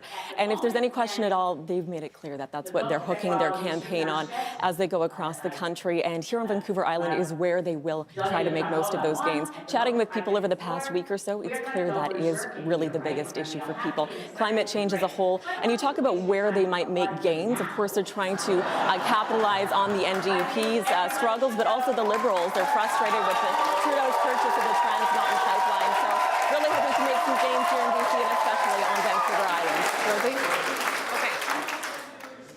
Okay, getting hard to hear you because of all the excitement there, Tanya, so I'm going to cut you off if that's okay. I'm also going to cut you off because, thank you for that, it seems as though the Liberal leader is arriving shortly. Let me show you what it looks like now outside Rideau Hall. You're probably wondering, hey, that cabinet looks really different. That's not his cabinet. That's members of the public that the Liberal Party has assembled to stand behind the Prime Minister.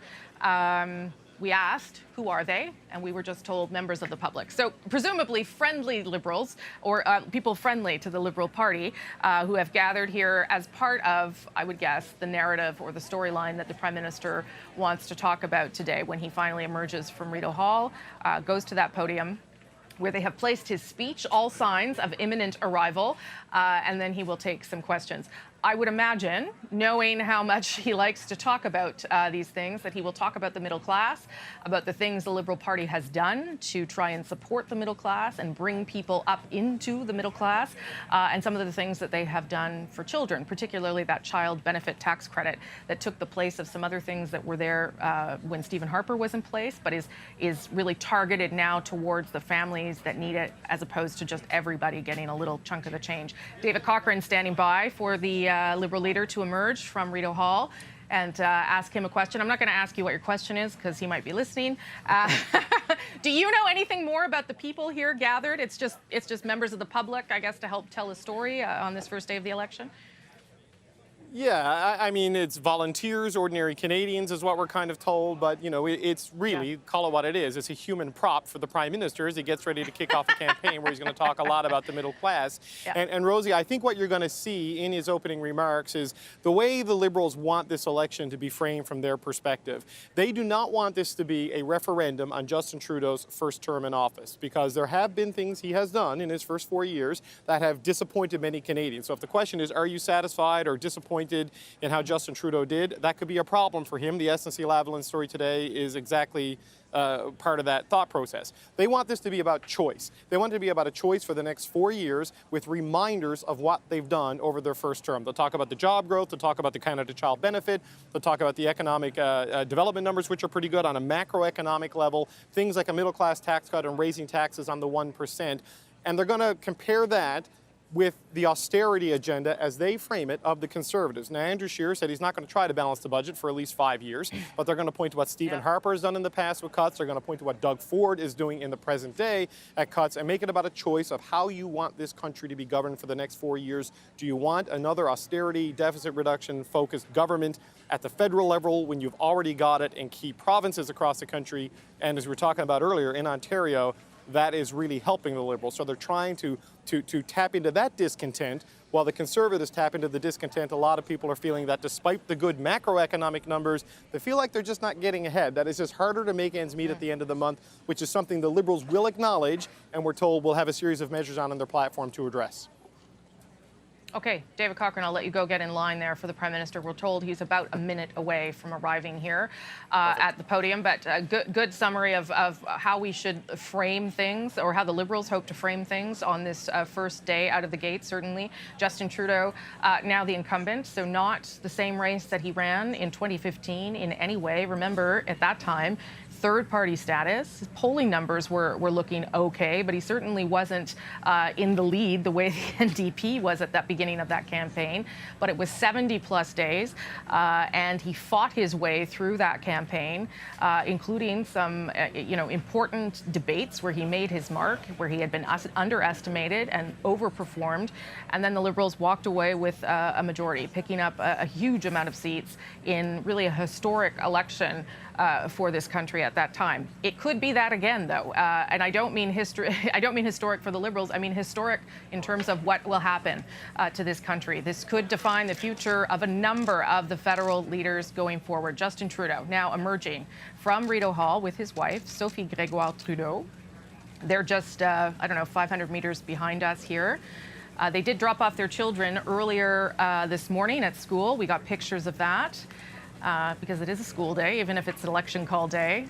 We are told Justin Trudeau will speak for about 8 minutes in a speech where he will set the tone and the narrative of what he wants to talk about. Then he will take questions.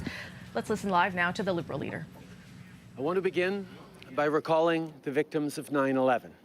18 years ago this morning, thousands of people were murdered in brutal acts of terror in the United States, including many Canadians. Today, as we prepare to exercise our democratic rights, we recognize and honor their lives. May their memories be a blessing to us all. Merci d'être ici avec nous ce matin à Rideau Hall. Thank you for being with us this morning at Rideau Hall. A few moments ago, I met Her Excellency, the Governor General, who accepted my request to dissolve Parliament. Canadians will head to the polls on October 21st. In every election, as Canadians, we get to make an important choice about the future of our country. We get to decide what kind of future we want to build together. In 2015, after a decade of failed Conservative policy, Canada's economy was flat. Economic growth, job creation, wage growth, all were stalled, thanks to a Conservative government that believed cuts and austerity were the answers to everything. Canadians chose a new team that was ready to invest in people and in their communities. A team that understood that even if we live in the best country of the world, it's always possible to do better. And even though we have a huge amount of work still to do, we spent the last 4 years making things better, and we have the record to prove it. Poverty has dropped dramatically. The unemployment rate is among the lowest ever recorded in this country. And job creation is on the rise. And all of that happened because our team rejected the cuts and the austerity of the Harper years. And instead, we decided to invest in the middle class and in people working hard to join it. We've put money in people's pockets by cutting taxes for the middle class and raising them on the wealthiest 1%. We stopped sending child benefit checks to millionaires so we could send more to the single parent working 2 jobs and to the family of 5 that falls a bit short at the end of each month. We made the Canada Pension Plan stronger because in a country like ours, seniors shouldn't struggle to make ends meet. We renegotiated NAFTA, securing trade access to our largest and most important trading partner at a time of U.S. protectionism and unpredictability. And we're conserving more of our nature and ensuring that our air stays clean and our water stays safe, because we owe it to our kids and to ourselves to take care of our environment. These are things that are making a real difference in people's lives. And this fall, Canadians once again get to vote for the kind of Canada they want to live in. We've all got a choice to make. Keep moving forward and build on the progress we've made, or go back to the politics of the Harper years. Conservatives like to say they're for the people, but then they cut taxes for the wealthy and cut services for everybody else. But as Canadians know, that is not the right approach. It's not by cutting that we can get ahead. That's why our government has chosen to move this country forward. We decided to invest in families, in workers, and in our communities. We chose to put our trust in Canadians. Over the last 4 years, more than 1 million new jobs were created. We negotiated new agreements on health with the provinces and territories. We introduced the new Canada Child Benefit, which helps parents by giving them hundreds of dollars tax-free each month. And we lifted 900,000 Canadians out of poverty, including 300,000 children. And under a Liberal government, Canada will continue to move forward. At the end of the day, politics is about people. Maybe you're a recent grad or a new Canadian. Maybe you're raising your kids or living out your golden years in retirement. Whoever you are, you deserve a real plan for your future. We've done a lot together these past 4 years, but the truth is, we're just getting started. So Canadians have an important choice to make. Will we go back to the failed policies of the past, or will we continue to move forward? That's the choice. It's that clear, and it's that important.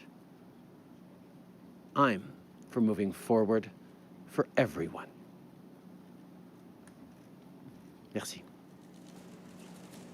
Good morning. Michelle Zilio with the Globe and Mail. Prime Minister, what is your government trying to hide by refusing to waive cabinet confidentiality so the RCMP can properly investigate the role your office plays in the SNC-Lavalin case?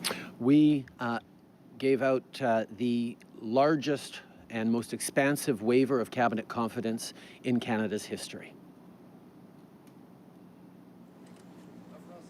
We waived cabinet confidentiality to a greater extent than in the past in Canada. So are you going to ask the Privy Council clerk to waive cabinet confidentiality? We respect the decisions made by our professional public servants. We respect the decision made by the clerk. We always respect the decisions made by our public service, and we also respect the decision of the clerk. Charles with the Star. I'm curious as to, you come here today having 4 years after you took power saying Conservatives are not our enemies, they're our friends and neighbours, and yet your party is fiercely attacking the Conservatives, demonizing them. I'm wondering, what do you say to your children when you speak about Andrew Shearer? As I've said many, many times, I do not engage in personal attacks, but I will be very, very sharp on distinctions around policy, on how one engages with Canadians and the vision one puts forward. That is something that Canadians deserve in an election, to see clear contrasts between a vision that is open, inclusive, and respectful of everyone's rights, and a perspective that says they're for the people, but then delivers cuts to services and cuts to taxes for the wealthy. And just a follow. Okay. I will always be very clear in saying that I will not engage in personal attacks, but I will also be very clear on the differences in policy between us and others. Our visions of the country are very different. The Liberal approach is very inclusive and positive, and the Conservative approach is all about cuts and austerity. And during this election campaign, we will clearly explain to Canadians the choice ahead of them. Follow up on SNC-Lavalin, you take responsibility, yet you disagreed with the ethics report findings. You've got a McClellan report, but in all of this time, I don't think Canadians have heard you explain what you feel you personally did wrong. What were your mistakes in that affair? Could you explain to us what you feel where you went wrong? My job as Prime Minister is to be there to stand up for and defend Canadians' jobs, whether it's communities right across the country or pensioners or families. I will always defend the public interest. I will always defend people's jobs. I've been unequivocal about that from the very beginning, and that's what I will continue to do. No mistakes. No mistakes? Good morning, Teresa Wright, the Canadian Press. You've triggered an election today and you're asking Canadians to vote for you. Perhaps you could tell Canadians why they should trust you to be returned to power when we still don't know all the details of the SNC-Lavalin affair, despite numerous attempts, and some of that has to do with committees with a Liberal majority blocking those details coming forward. We made a commitment to Canadians to grow the economy for the middle class and for people working hard to join it. That was the heart of the promise we got elected on, and we have delivered on that by watching Canadians create well over 1 million jobs over the past 4 years, at the same time as 900,000 Canadians have been lifted out of poverty.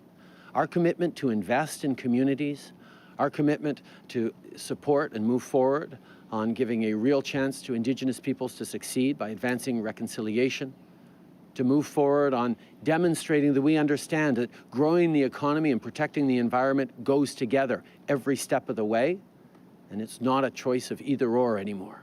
These are the things that we committed to Canadians to do, and this is exactly what we've done over the past 4 years. We are the first to recognize there's an awful lot more to do, and I'm very much looking forward to getting out and talking with Canadians from coast to coast to coast over the coming weeks about our plans to continue building a better Canada as we all move forward. Today is the 18th anniversary of the September 11th attacks. What would you say to those who might say that it could be seen as insensitive to be calling an election on this particular tragic anniversary?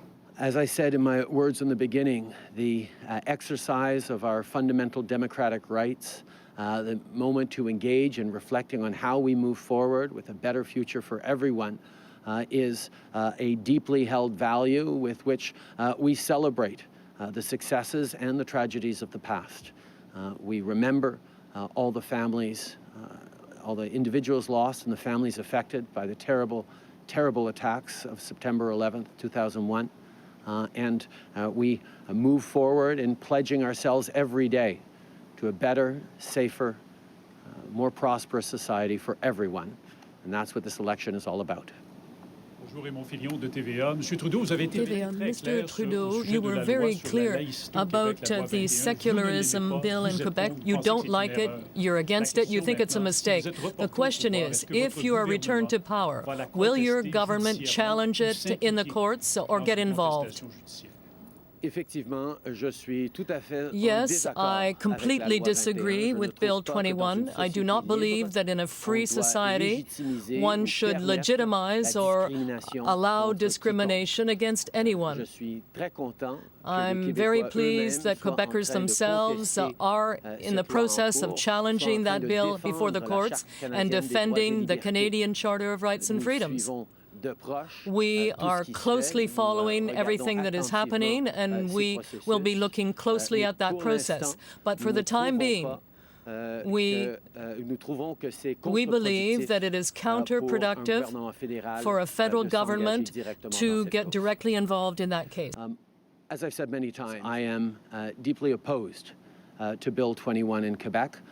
I don't think that in a free society we should be legitimizing or allowing discrimination against anyone. I'm very pleased that Quebecers themselves have chosen to contest this bill in court, to stand up and defend the Charter of Rights and Freedoms.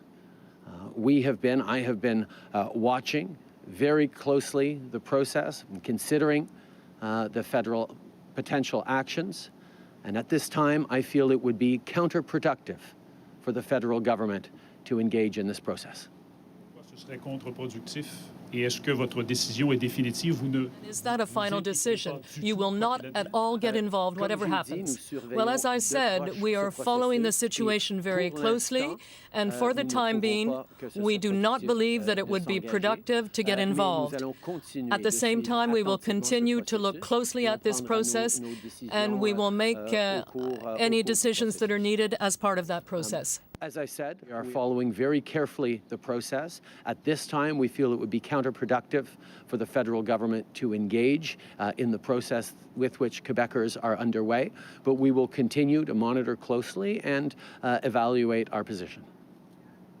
Good morning, Zian Lim with HuffPost Canada.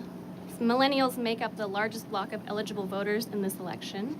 How do you plan to try to regain young people's trust, specifically those who might be disappointed you promised to be different and you turned out to be just like every other politician? I think Canadians of all ages, particularly millennials, have seen the transformation of our country over the past 4 years as we've both created economic growth and lifted people out of poverty. As we've moved forward on the most ambitious leadership ever seen by a Canadian government on protecting the environment, at the same time as we continue to prepare for future prosperity for families right across the country. These are the things that young Canadians expect, indeed that all Canadians expect. And I very much look forward to the coming weeks where we will be rolling out a very ambitious platform designed to help Canadians look towards the future with even more confidence than they already have in this extraordinary country. Yes, could you elaborate or explain what you believe is counterproductive about getting involved in the legal challenge of Bill 21 in Quebec? You say that you will continue to monitor the process, but what exactly could prompt you to change your mind? Well, we fully understand that in a free society, we should not be suspending fundamental rights. We should not be allowing or legitimizing any kind of discrimination against citizens based on religion or other factors. And that's why we're concerned by this bill. But as I said, Quebecers themselves are now challenging that bill and are now defending the Charter of Rights and Freedoms. And as a Quebecer and a federal government, we are closely monitoring that process and looking at if and when the federal government should get involved. My decision for the time being is that I believe it would be counterproductive to get involved in the legal process at this time. But ultimately, must you not ensure as Prime Minister of Canada that that bill is challenged, taken as far as it could be taken in terms of that challenge? You didn't really answer my first question. And because this is seen to be a referendum on climate change by some, there are the Greens, the Bloc, the NDP. How will you distinguish yourself from the other parties in that area? Well, I think Canadians understand very well that climate change is a real threat, not just to our planet, not just to our communities, but to our economy as well. And that's why we have a plan that not only involves concrete action in terms of protecting the environment, more ambitious than any other government has brought in the past, but also it will prepare families, young people and workers for a future where new jobs will be connected to a more green, cleaner economy. We have an ambitious plan to protect the environment and grow the economy. That's what we demonstrated over the last 4 years. And I think it's really a shame that the Conservatives still do not understand that climate change is a real threat, something we will have to actually address. And Conservatives have been spending money not to help us to make that transition, but to counter a plan that will work for Canadians. So we will continue to show through our actions and through our commitments that Canadians expect real leadership and that a government will act on climate change. That's the only way to protect future generations and create the necessary economy for the future. We will be closely monitoring everything that happens as part of the legal process, and we will make our decisions as time goes on. But as I say, I think it would be counterproductive to intervene at this time. Canadian Press, on the same theme of secularism, you said for the time being that you don't think it's productive to get involved in the legal process. Will that change if you're part of a minority government? Well, we will always do everything we have to do to defend Canadians' rights. In Quebec and right across this country, Canadians have enormous respect and appreciation for that charter that protects fundamental rights and freedoms. And I know there are many Quebecers as well who believe that in a free society one should not legitimize discrimination against anyone. What do you say to those people who are accusing you of compromising your values of inclusion and diversity in order not to offend Quebecers? Well, I've always been very clear on that. I don't think there's one Quebecer that doesn't know that I disagree with this Bill 21, and that my responsibility as Prime Minister is always to ensure that there is proper defense of all Canadians' rights. And that's why I'm very pleased that Quebecers themselves are now challenging that bill before the courts. Prime Minister, you're starting your tour in Vancouver. Is it because it's right next door to your former Justice Minister, now rival, Jody Wilson-Raybould? In 2015, we launched our election campaign by attending the Pride Parade in Vancouver and launched it right across the country. And you may remember that there were many folks assembled here today and in the press gallery across the city who decried that it was a terrible mistake to not be here in Ottawa for the election launch by the Liberal campaign. We demonstrated that campaigns happen out there across Canada, and launching the campaign in my second home of British Columbia felt right both in 2015 and it feels right right now in 2019. I can't wait to get out to BC this afternoon but I'm very much looking forward to getting right across the country in the coming weeks. There are a lot of Canadians to talk to about the important choice they're facing about whether we move forward or we go back to the Harper years. I know that Canadians are excited about the opportunities ahead of us, and I am excited to roll up my sleeves and keep working for them every single day. In 2015, we chose to launch our election campaign in Vancouver, despite the fact that a number of people were saying it was a mistake not to be in Ottawa for the launch of the campaign. And we showed that an election campaign is about the entire country and not just Ottawa. And that's why I'm so pleased to be going to Vancouver. It's my second home. And to launch the campaign this afternoon. And in the coming weeks, we will be crisscrossing the country in order to have those important conversations with Canadians about what choice they need to make for the coming years. Should we continue to move forward together, or should we go back to the Harper years? Your opponents keep attacking you on questions of ethics. How would you respond to their critique that you are inauthentic going into this campaign? I think Canadians know very well that I am focused on making the right choices for Canadians and moving forward in a way that benefits the middle class, people working hard to join it, that moves forward on reconciliation with Indigenous peoples, that demonstrates the only way to build a strong economy moving forward is to protect the environment at the same time. We are all in for building a better future for Canadians, and that's why we choose Forward. Merci tout le monde. Whole bunch of great Canadians.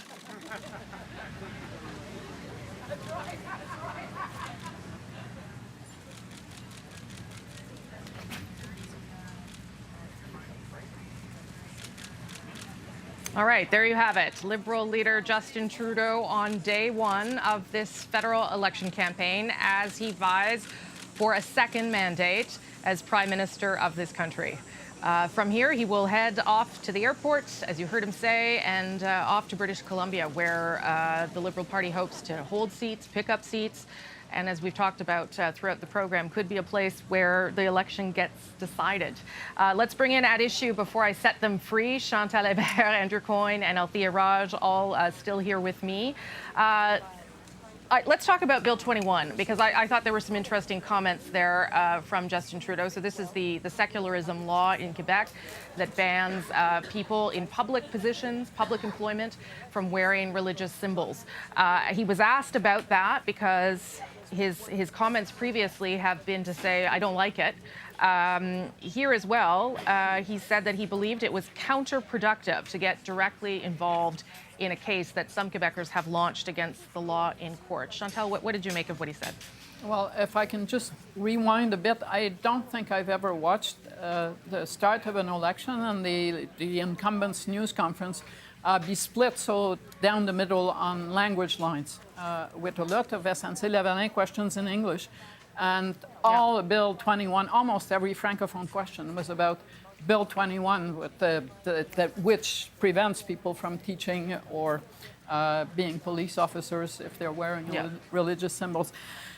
Of the two questions, I'd also say that the most dangerous for Justin Trudeau are the questions about Bill 21.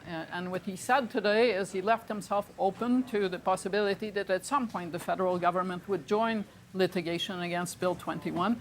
Usually in the past, in such matters, the federal government has tended to join later on in the process at the Supreme Court level or at a higher court level. But in Quebec, none of the federal leaders, Andrew Shearer was also asked, he wasn't comfortable with the question, and he's not because some of his own MPs support Bill 21 in Quebec, while others don't. Jagmeet Singh has a bit of that problem, so does Elizabeth May. But in Quebec, the Bloc Québécois is planning to campaign hard on the fact that all these federalist leaders are against the so-called Quebec consensus behind this law.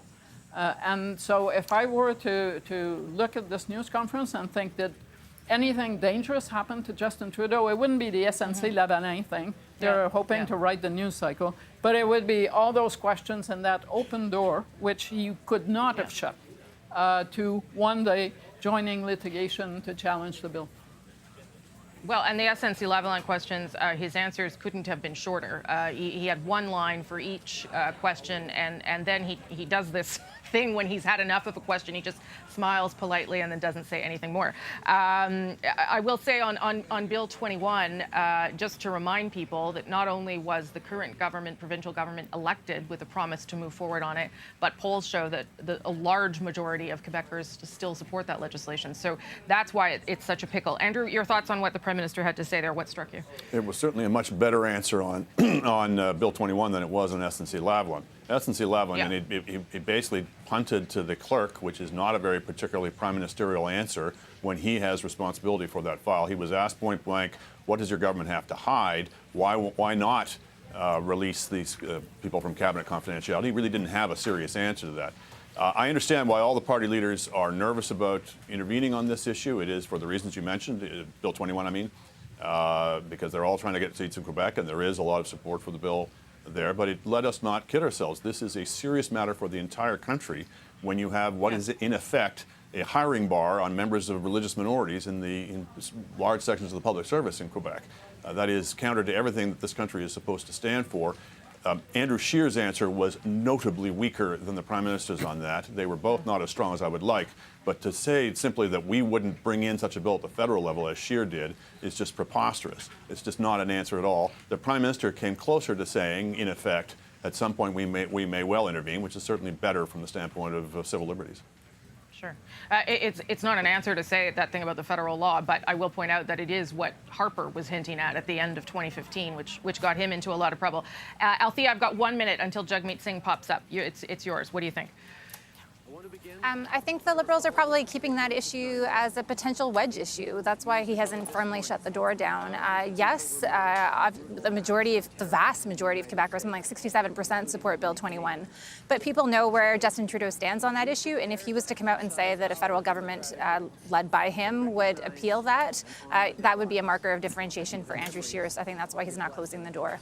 And just on the SNC-Lavalin cabinet confidences stuff, I think the Prime Minister may have fibbed a little bit there, but the largest expanse of cabinet confidences, Martin, yes. During the Gomery inquiry, also released cabinet confidences. I'm not sure if his were vaster or not, but there's definitely some questions about what the Prime Minister can and can't do, and he certainly wanted to starve that issue of any oxygen by not answering. As Canadians. Okay, Chantal, Andrew, Althea, I'll see you all tonight on The National. Thanks for making time for us right now. Appreciate it. See you later.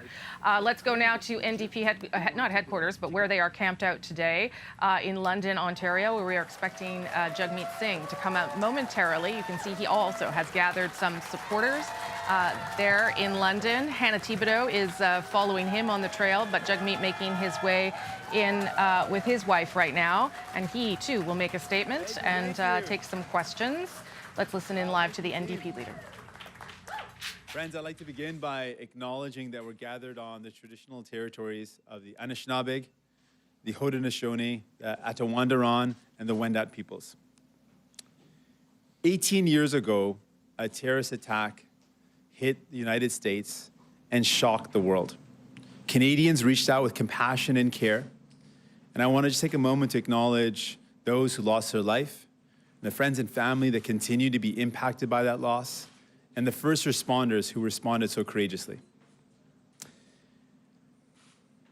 Friends, we're here in London, beautiful city, a city I spent 5 years of my life when I went to Western.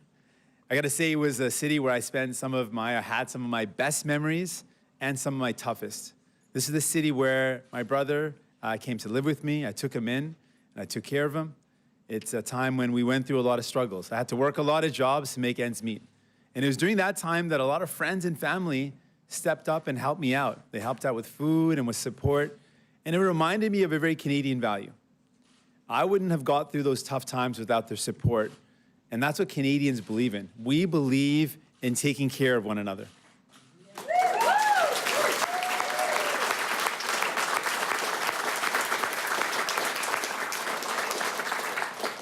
Now, you all know I love Canada, and I believe we can make it even better.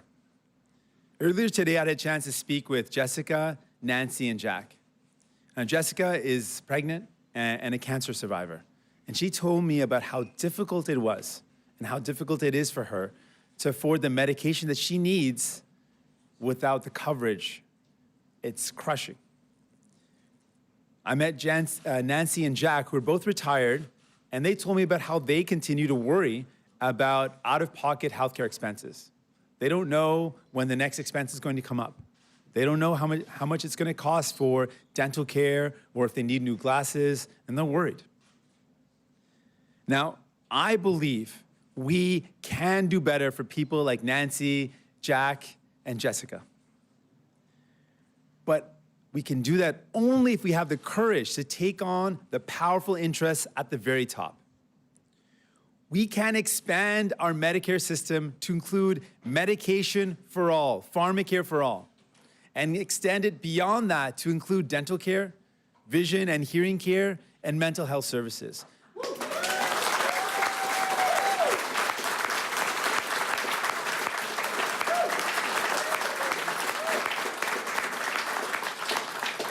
We can do that, but only if we have the courage to take on the lobbyists and the corporate interests. We can build 500,000 new affordable homes across this country and tackle the housing crisis. We can do that, but only if we have the courage to take on money launderers and speculators that keep on driving the cost of housing. And we can provide a relief for Canadians who are paying some of the highest costs in the world for cell phones and internet services. We can do that, but only if we have the courage to take on the big telecom lobbyists. And we can fight now. We can act now to take on the climate crisis and build 300,000 new quality jobs, but only if we have the courage to take on the big polluters and to end the fossil fuel subsidies.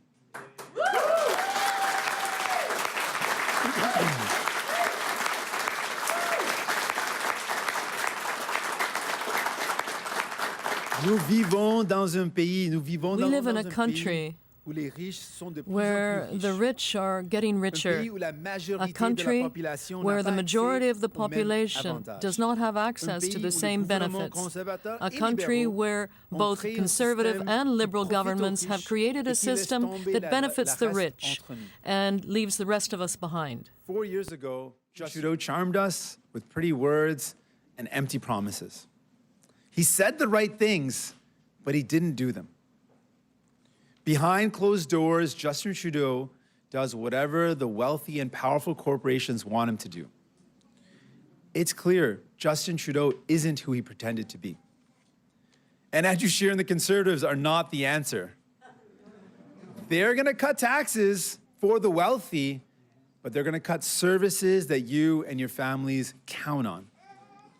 You'll pay the price with even more expensive healthcare, an even more expensive medication, and an even worsening climate crisis. Mes amis, friends, with every election, the Liberals and the Conservatives make a series of promises, but too often, they don't keep them. When it comes time to choose between the interests of Canadians and those of the major multinationals, their choice is clear.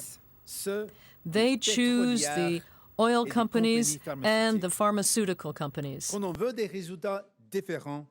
When you want different results, you have to make different choices. In this election, there's a clear choice. Who can you rely on to fight for you? So this election comes down to a really clear question. Who can you count on to fight for you? When I was a kid, that's right.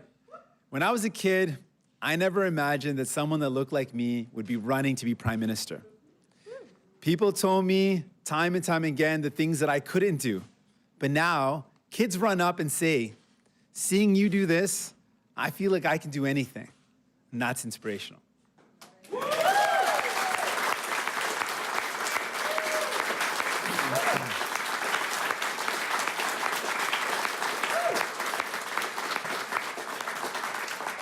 We have an exciting opportunity over the next 40 days. We are going to bring a hopeful message to Canadians that we can build the country of our dreams. a country where everyone has a place to call home, healthcare when they need it, clean water to drink and clean air to breathe, good jobs and a bright future. You know, everywhere I go, I meet hardworking people who want to be treated fairly and want to build a good life for themselves and their family. These are the people New Democrats have always worked for. These are the people I'm in it for. Thank you.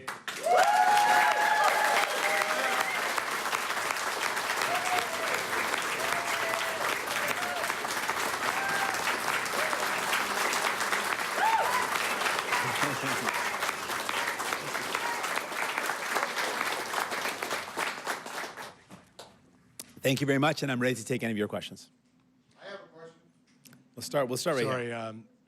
CTV News over here, Kevin Gallagher. So, Mr. Singh, launching your campaign, the polling numbers that we see, of course, are lower than those when Tom Mulcair was voted out of the party. Pundits are saying the party's in trouble, you know, that you're going to have a very difficult time holding on to what you have in the House of Commons.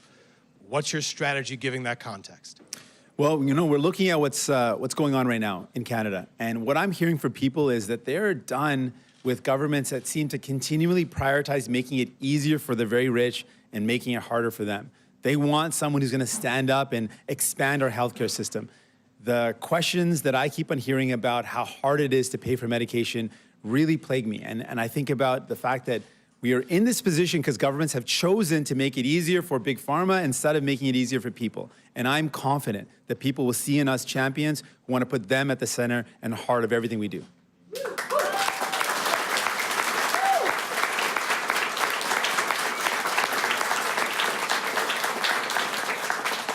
On that subject of affordability, of course, we're in London, Ontario, home of General Dynamics, the contract that has the labs going to Saudi Arabia, a contract that you would cancel if you're prime minister. What would you say to workers here that depend on those types of contracts for their livelihoods? I'd say to those workers that Canada has a lot of needs in our own military services, that there's a lot of need that we could satisfy, a lot of contracts we could satisfy here in Canada. And those hardworking people should continue to have those contracts here in Canada or in jurisdictions where there's not an oppressive regime like in Saudi Arabia. If there's any example of a time when we should be canceling an arms deal, it's in the example where we've got a country that's alleged to have committed murder of a journalist, that's involved in an ongoing killing of the people of Yemen, and that has been implicated in horrible human rights violations of its own citizens. This is a case that calls out for ending that agreement, but continuing with contracts here in Canada so that we continue to maintain those jobs. Bonjour, Monsieur Singh, Christian Noël de Radio-Canada.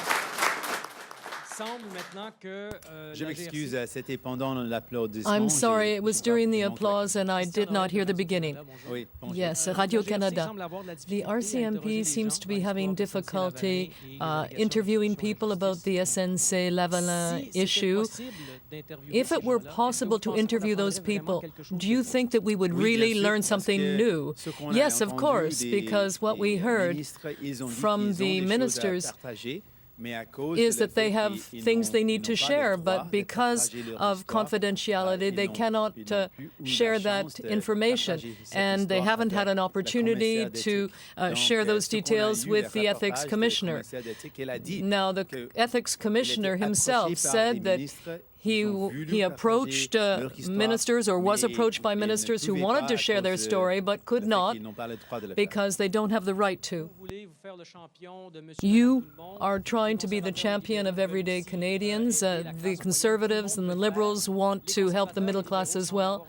The Conservatives and Liberals seem to be in a national campaign, but yours seems to be more regionalized. Why should people vote for you if you have less of a chance to form a government? Well, we will be running a national campaign. I will be going right across the country. But in fact, the question is, yes, the Conservatives say they're there for everyday Canadians, but what is their record? It's cutting services, the kinds of services that people need. And if you cut education and health services, then obviously we've seen what happened in Ontario Ontario when they started cutting the services that Canadians need. And if you look at the record, it's always between the priorities of Canadians and the big companies. And Conservatives and Liberals always choose the priorities of the big companies. So who is really going to be there to fight for you? And I'm saying that it's the NDP. The NDP has always been ready to work for everyday Canadians.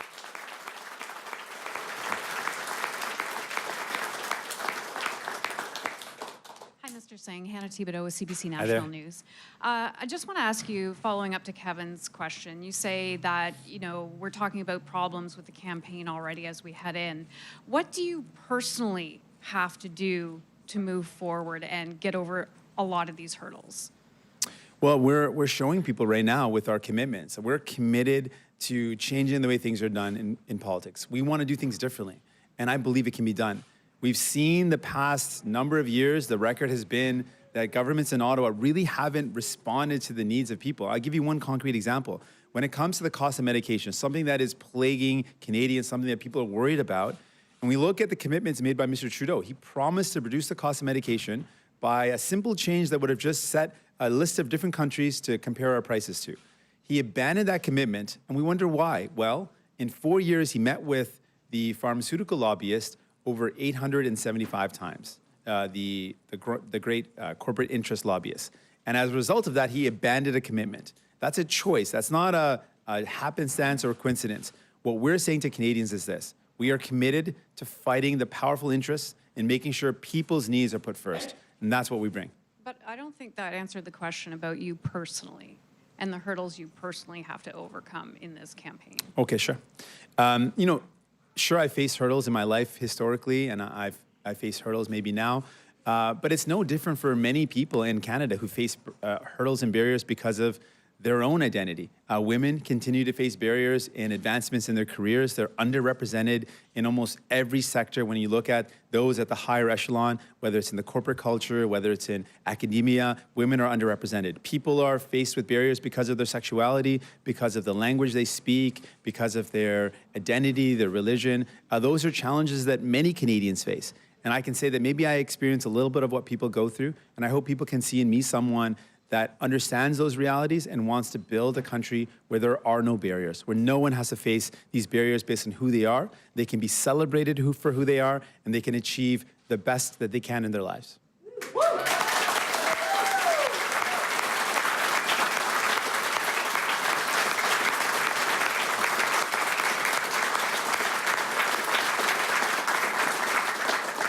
Alex Ballingall with the Toronto Star. The bulk of your platform's been out for now a few months, and there's some pretty big, likely expensive promises in it. When will Canadians see a full costing of the NDP's platform so they can judge whether what you're promising is feasible or possible? Well, in terms of feasibility, it's really a matter of choices. I mean, if you look at the past year, Mr. Trudeau didn't do a feasibility study before he cut the corporate tax rate by $14 billion to allow the wealthiest corporations to buy corporate jets and limousines. He didn't study that, he made a choice. He didn't really ask people or consult whether Canada could afford to buy a pipeline, and he spent $4.5 billion on a pipeline. That's almost $20 billion in money that was spent to help out the wealthiest, not to help out Canadians. We would make different choices. With the resources we have, we take it very seriously. We take our budget very seriously, but we would invest in things like universal pharmacare for all, building the housing that people need, making sure people are put at the center of what we do. We also have put forward some of our measures. So we're working with the Parliamentary Budget Office to put out the costing. And one of the things that we've announced recently is to pay for some of our promises, we're ready to increase revenue. And to do that, we're asking the people at the very top to pay a little more. And so we put forward a super wealth tax, which is a tax on those who've got fortunes of over 20 million. The PBO has announced that that would raise in the first year close to $6 billion. And eventually it could build up to about $10 billion. That's a commitment to raise funds to enact our promises.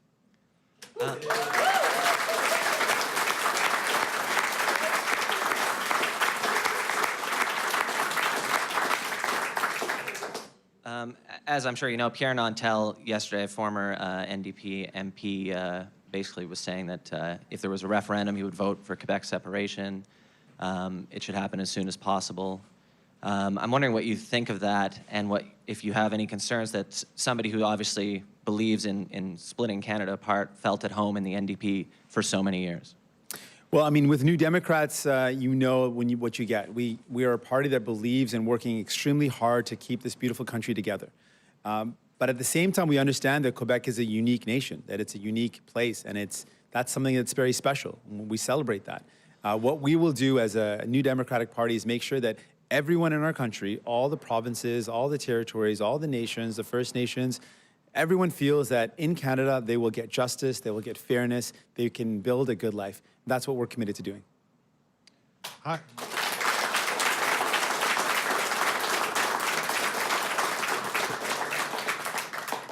Hi, I'm Colin Butler. I'm with the local CBC here in London. You probably noticed it on your way in. London has a pretty visible problem. It has a huge problem with poverty, drugs. The only city that hands out more needles than we do is Vancouver. So if you were to become prime minister, if your party were to gain power, even if it had a deciding vote in a minority parliament, how would it help clean up a problem that's extremely visible here, where there's mental health and drug problems that no one seems to be able to solve? You touched on a problem that is really rampant across Canada, but yes, you see it here in London. And there's a couple of reasons why we're faced with this problem. One, there's a massive gap when it comes to mental health services. It's one of the elements of our healthcare that's really neglected in our healthcare system. And so one of our responses to that is we believe that if someone needs mental health care, if they need addiction care, if they need rehab services, they should be able to access that. And it shouldn't mean that only those who've got private insurance can get into a rehab facility. What I really believe is that if we develop a head-to-toe healthcare coverage, it should include massive investments in rehab and addiction services. It should also include supports for mental health services so that people can get the care they need. What we have now is a national crisis when it comes to opioids and drug use. We need to respond to that crisis as a national crisis, and as well with a healthcare response to help the people that are dying, to help the people that need help and care, and we can do if we make better choices. But how do you make people care about that? I mean, there's people who they're in full-blown psychosis in the middle of the downtown, and everybody ignores it. I mean, no one's talking about this in the race. So how do you make that a priority so that everybody's talking about it? Yeah, so what I've called for is, I mean, you're absolutely right. This is a national crisis. If there was thousands of people dying as a result of Zika, we would have immediately mobilized the entire country with mobile centers to respond to that. Right now, there is a national crisis where thousands of Canadians are dying because of opioid use. It should be treated like a national crisis. I'm calling for that. On day one of a new Democratic government, we would declare a public health emergency nationally, which would open up a lot of services and supports to provide care at the front level, at the front lines. In addition, we would say we should approach this in a different way. When people are dealing with addictions, these are folks that are dealing with mental health, they're dealing with addiction, they're dealing with poverty. The solution isn't to put them in jail. The solution is to provide them with care, with rehab, with addiction services, so that we can solve the problem and not just continually deal with the symptoms. That's NDP leader Jagmeet Singh speaking in London, Ontario to reporters. We're just going to jump out of this and bring you to the Bloc leaders campaign launch. Yves-François Blanchette is speaking live now, so let's head over to the Bloc Québécois campaign launch right now. Mes amis québécoises et mes amis québécois, bonjour. Permettez-moi d'abord d'avoir une pensée pour nos voisins américains en cette date du 11 septembre qui rappelle de bien tristes souvenirs. Cependant, ici, au Québec, soyez certains que nous avions terriblement hâte. Et vous n'imaginez pas le plaisir que nous aurons, nous les 78 candidates et candidats du Bloc québécois, au cours des 6 prochaines semaines. Nous allons avec le cœur, la passion et la dignité qui font de nous des Québécois vous présenter une offre politique. Et nous avons choisi de le faire à Québec. Parce que Québec, ou de commencer à Québec, parce que Québec,